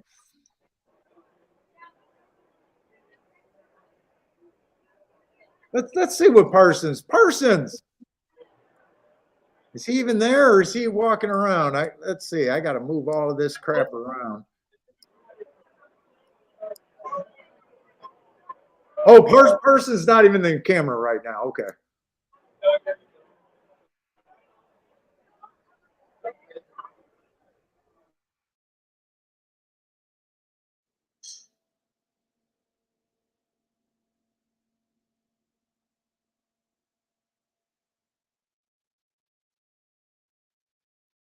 Let's see. Gregory is not that worried about the one hole if he has a speed horse in it. Who has the one hole this year in the Derby? Yeah, I know. I'm 2 days late. I know.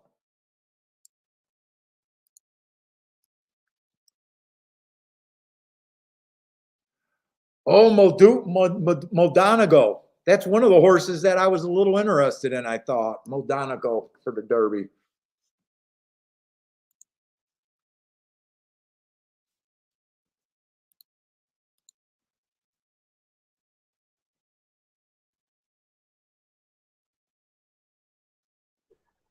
Oh, and I didn't realize you guys were still going. Let's see.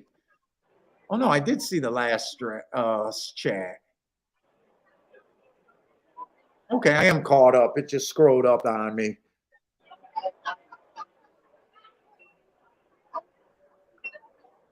What type of horse is Moldanago? Come on, we got time. We got time to look at this stuff.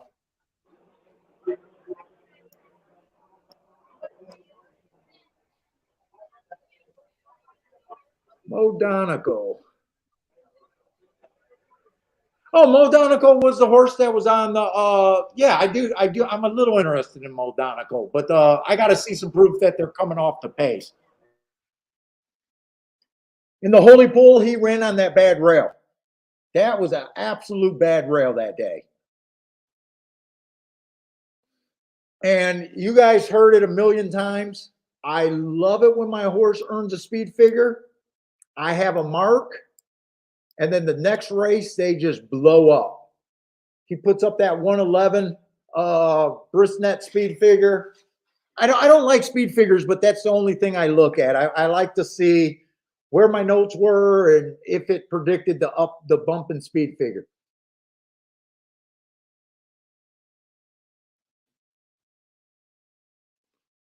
So Gregory, if Mo has if Mo Donegal, now with him being a closer, does it bother you that he's on the rail? I see that you said you don't mind a speed horse on the inside, but Mo is not a speed horse, so it looks like he'll let horses pass him. Does the one rail really bother him? I don't know if the rail bothers him, and I don't buy into that rail stuff. It's so funny hearing guys talk about post position biases in the Derby, and they're the exact same guys that says biases don't matter day in and day out. Like most people, they're talking out of both sides of their ass.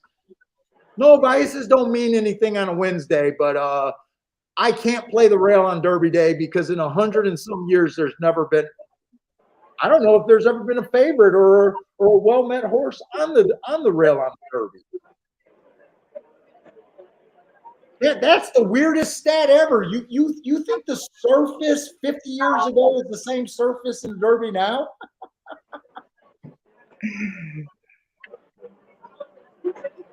Let's see, Attila does not like, so he does not like Mo Donaco getting the rail being a closer.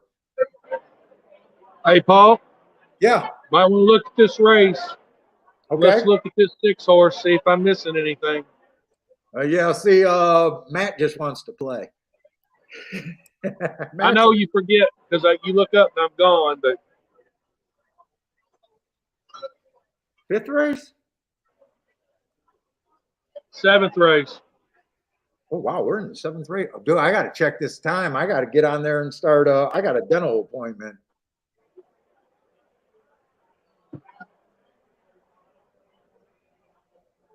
I'm not even sure if I brushed my teeth when I got out of bed this morning. I'm still in my PJs, actually. You said 7th race we're going into? Yeah, 7th race.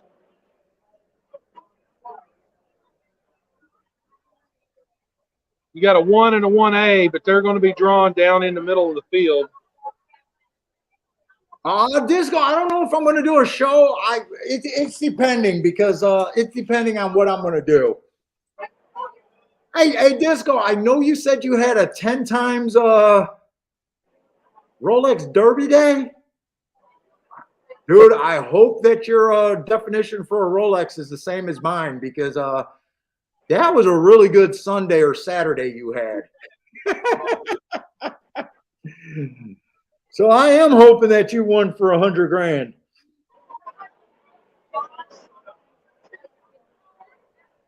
I shouldn't be putting that out for the IRS. His definition is different than mine.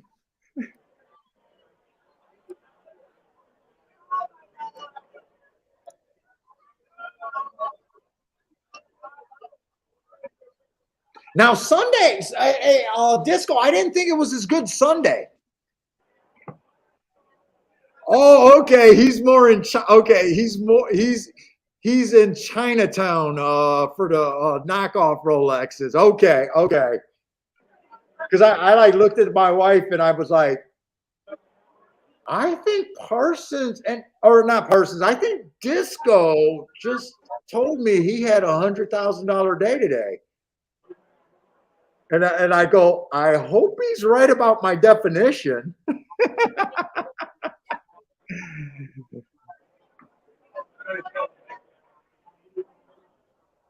Scroll that form down, please.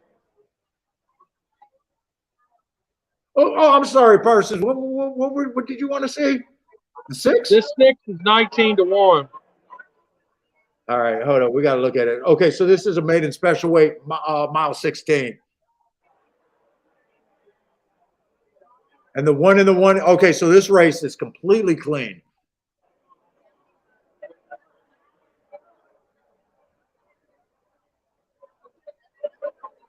Man, I see what you're looking at. Those two races with hearts all over the place. I might have to play this race. Let's see. Let's go through these races. So there's 9 horses. Let's see where we're at. All right, so the 2 is going to get the inside. Average, slow, only after 1 race. I'm not that excited about him.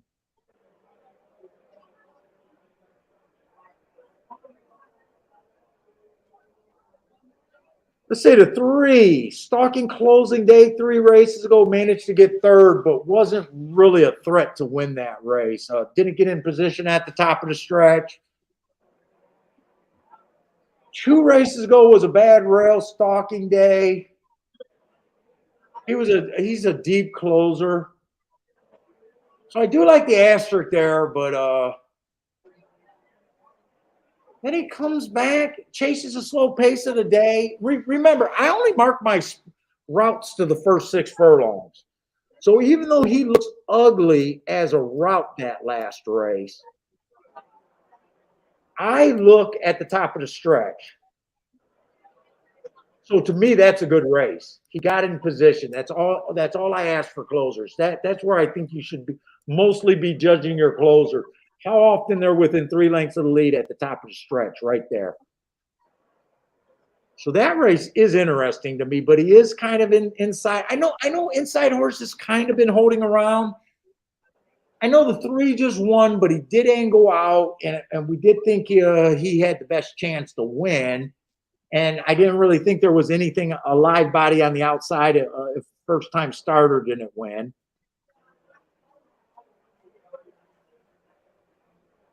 Uh-oh, I just lost my video. You're good. You're still good with me.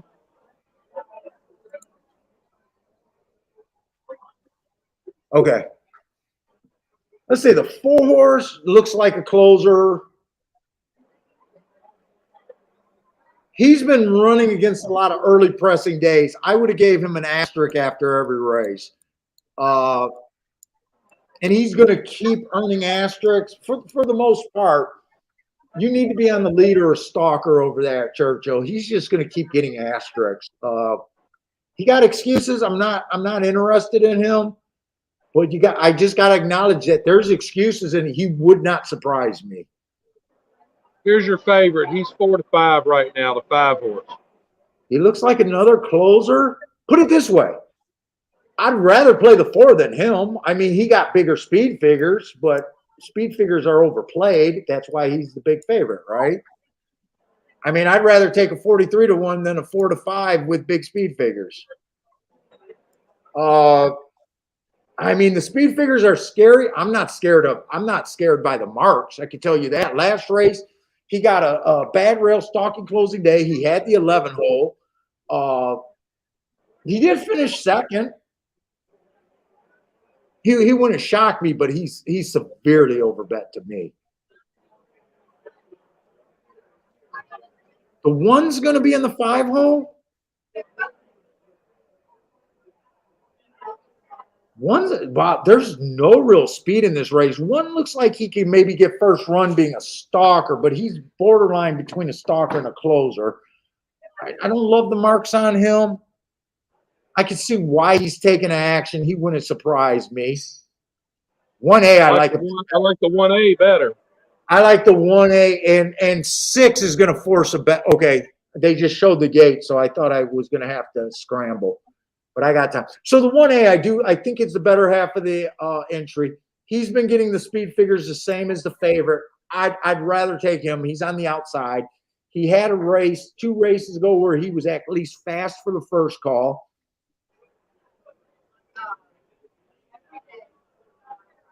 The races where he's been behind have been sprints. So I think this is one of those horses. As a sprinter, he's not that quick, but he could be quick as a router. I'm interested in him. I'm not crazy about the 5 to 2, but I would play him over the 5.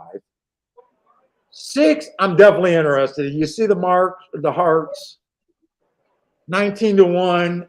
To me, it's just betting how much. I only got to win that bet 1 every 10 times, and I'm ahead.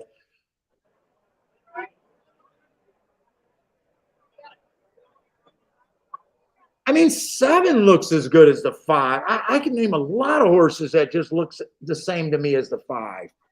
7's 5 to 1. I'd rather bet the 7 over the 5 even. I'm going to put this 5 in the win. I'm going to put this 5 in the winner circle. So if you like the 5, you should be smiling, because the more I talk shit, the more he's going to win. I can definitely get to the 8. Really sick. All the horses I could get to, there's only 1 horse that's really demanding that I play this race, and it's the 6. Like 6. You confirmed what I needed to hear. I mean, front speed, hearts. He's on the outside. It's in the mud.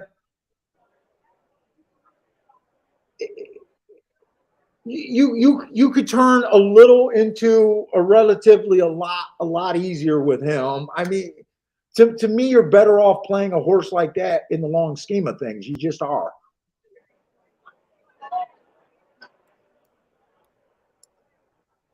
Seven, I can get to. Who are the other horses? 7, 1. Who are the other horses? If I played the 6, and I'm definitely doing the win bet on the 6. If I key the 6 in the exactas, I will have the 5 with him. So I'm not, I'm not trying to be dishonest like he's garbage.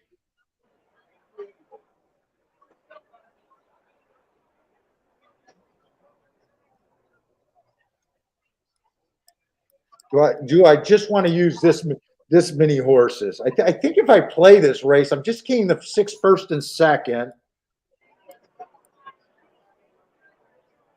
That would be a home run unless it comes in 5, 6. 3 or 4 would be good. 1 would be okay. Do I want to do anything else? Dude, and actually, I might have to rethink this because I'd want to use the 8 also. Let's see. 1, 2, 3, 4, 5. That's quite a few horses, but I am keying off of 18 to 1, so it does make it okay. I don't generally like to use that many horses, but when you're keying off of 18 to 1, it's okay.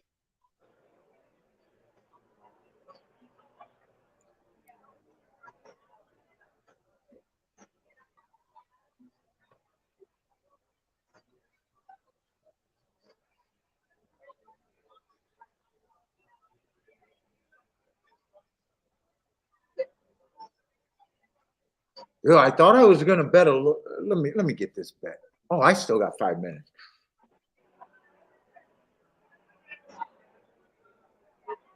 Dude, there's a few bombs that I want to bet. I don't want to just spread this out so far.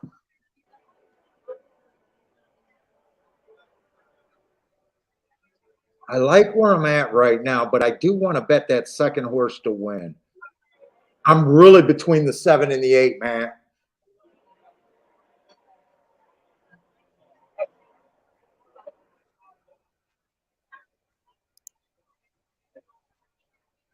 Let's see, 6 to win. I'm going to do that now.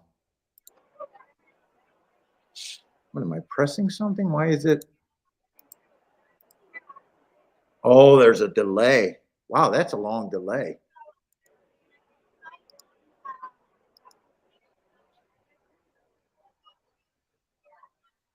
All right, that went in. Let me get the exacta.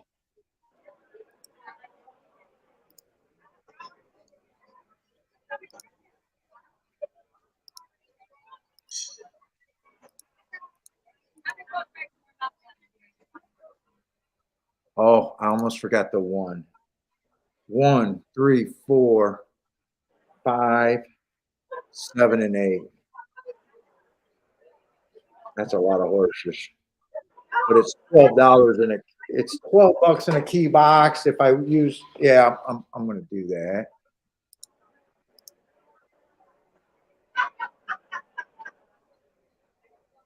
You know, I want to bet on a second horse to win. I'm between the 7 and the 8. Part of me thinks the 7 is the much safer bet, and usually I'll take that 5 to 1. But I think I'm going to favor the 8 because 8's the bigger score here.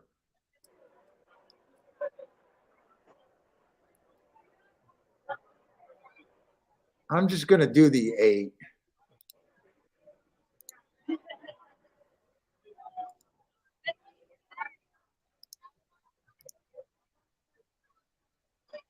Charles hoping that the 9, I almost included the 9. If 9 wins,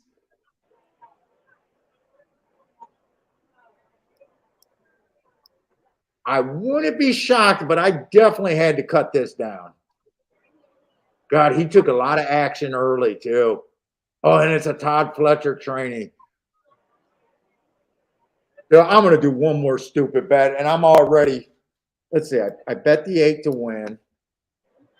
God damn it. I'm already putting more money than this race is going to be worth. This is what I'm thinking about doing. 6, 8, 9 in a box.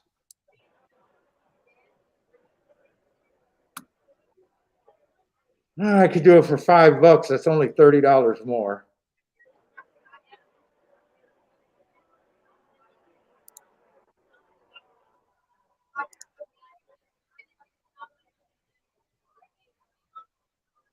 Eight wins. I got 8 to win. I'm going to do that exacta. $30 more for a $5 exacta box.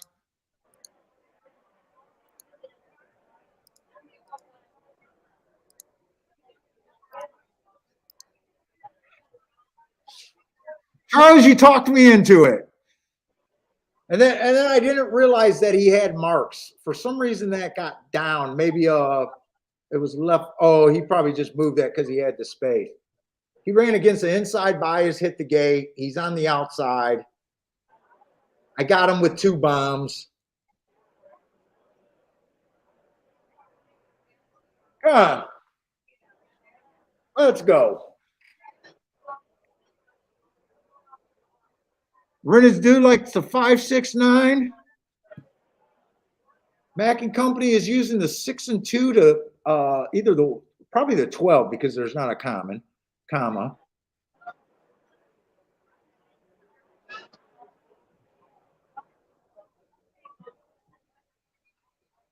Elliot, what's up, Elliot? I don't not remember if I seen you here earlier today.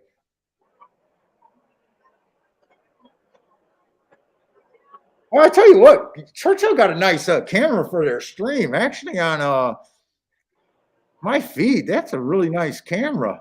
That actually looks high def right there to me. Hey, what's up, J Broom? Oh, J Broom likes the 8. Come on, J Broom, I'll be happy with the 8.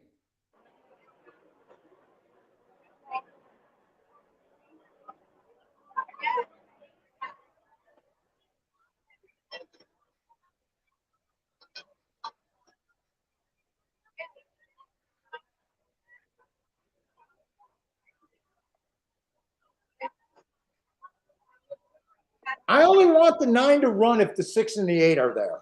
If the 6 and the 8 are there, I really don't want the 9 to. Well, I don't want to. Well, no matter what I say, I don't stop your tickets from winning. But because 9 really wasn't on my radar, other than him being on the outside of the track.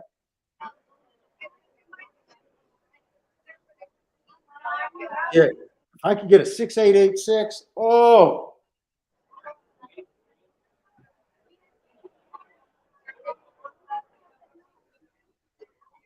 Oh.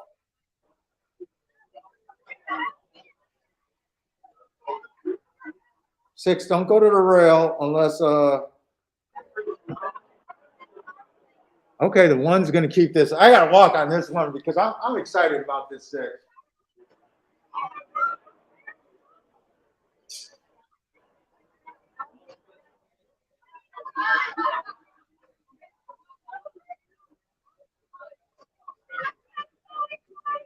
Come on, stay in the middle of the track for me.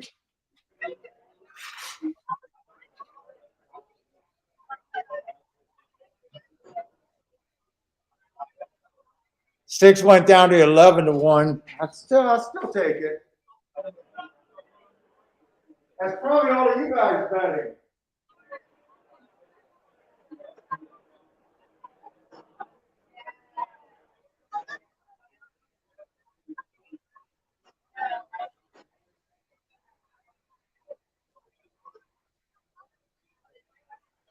Come on, this is a good thing.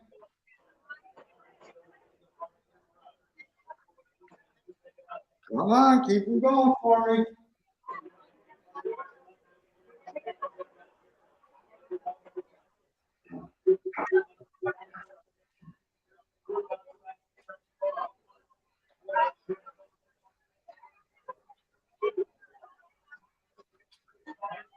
God, he went to the inside. I'm a little nervous about that.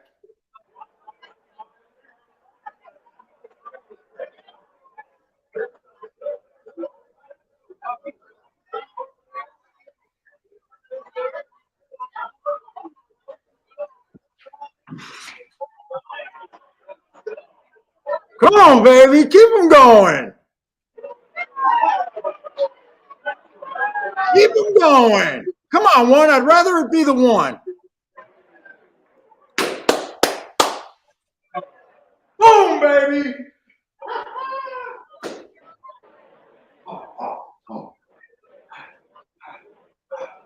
Now work the hands. Matt, nice call.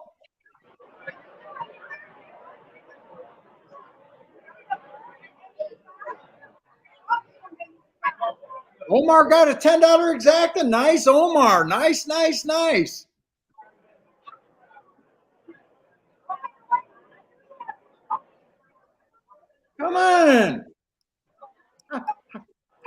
how can you bet that horse with that speed figure? How can you guys how can you bet him off that 57 speed figure?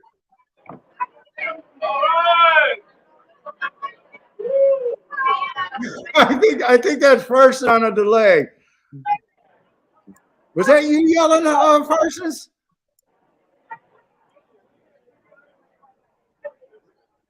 Yes, sir. Jabram, Jabram got a 250 back,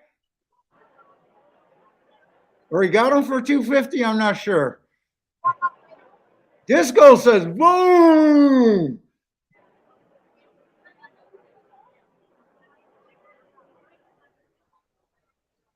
Justin said the 9 would have been better. I needed the 1 because I did this one I only did for $5. I did that one for $5. This one I did for a bit more.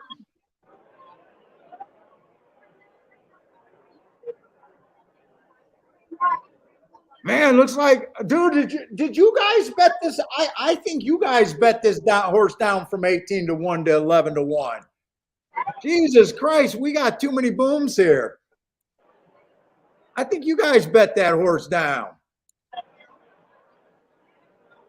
Oh, the 9 ran third. I thought the 5 was running up. I didn't realize that the 9 got third. I think I'm still better. I got to be way better off. Let's see, probables. Let me look at this real quick.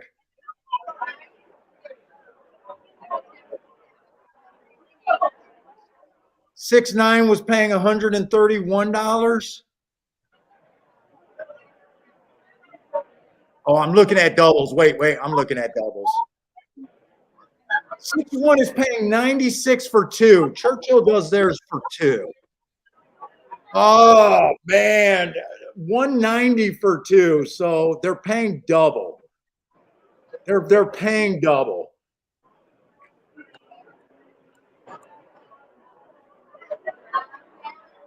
Yeah, Justin. We went down. Yes, sir. Yes, sir. Yes, sir. Yes, sir. Matt, you're on such a delay, man. I thought I heard you hollering. Were you screaming or hollering during the race? I thought I heard. No, you couldn't have heard me. I went outside and watched it, and I had a real gorgeous woman come up and snuggled up next to me. She said, "Who you got?" I said, "The 6." She said, "Well, if he wins, you can buy me a drink." I said, "Honey, if he wins, I'll buy you 2." Nice. Did you just get the winner? His odds didn't hold up though. What's that? That must have been shake-up money that got him driven down. That's what I was joking, dude. The whole chat room's booming right now. I see your plays. I don't even know who ran second. Did you hit anything other than the win bet? It came in 619. Okay, so you hit the exacta then. Now I got the 6-9 for $5, but that's paying double what the 6-1 was paying. 6-1's oh, he's gone.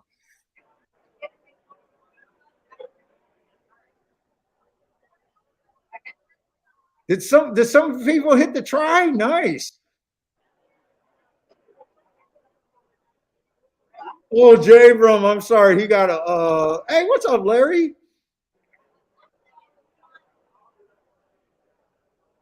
Nice. Mac and Company's locked and loaded to some doubles. Hopefully you got something in the hand and not just a hope and dream. It's always stressful when you get a nice horse winning and you're in doubles.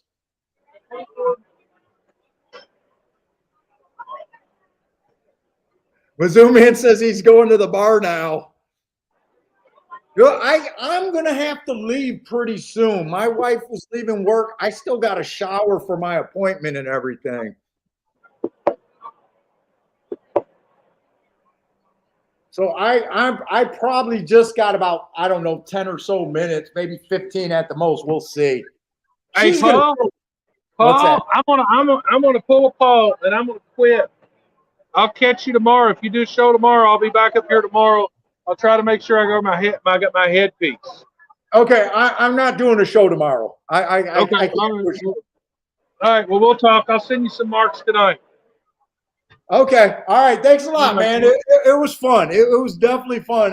And this worked, man. So it was cool. We'll have to do it again when it's not Derby week and not as loud. Okay. Cool. All right. Later. All right. Take it easy, man.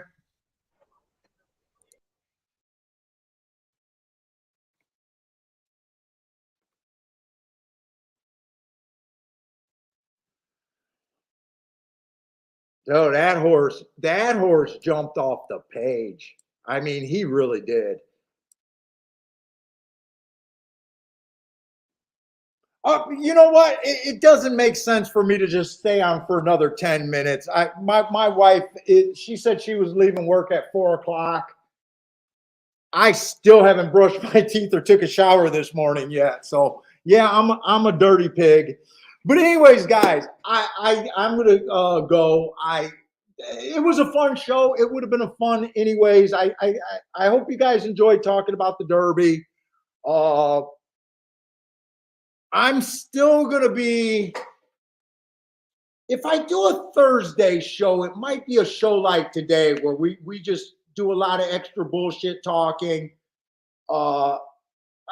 I got to really decide if I'm going to try to do something on YouTube to try to just, dude, I'm trying to make this YouTube turn into something a little bit better.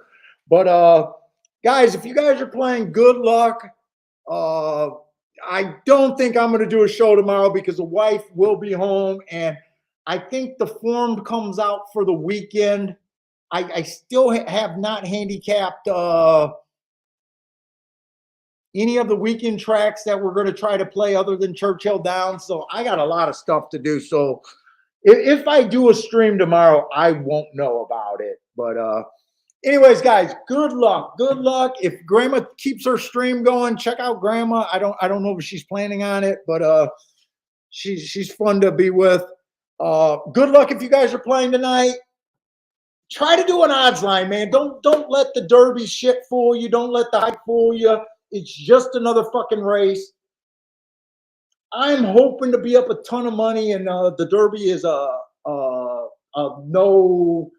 It's not even in my brain sight. It's how I want the day to go for Saturday. But good luck. Stay safe out there. And if I'm not on Thursday, we will be on Friday for the Oaks and Saturday for the Derby.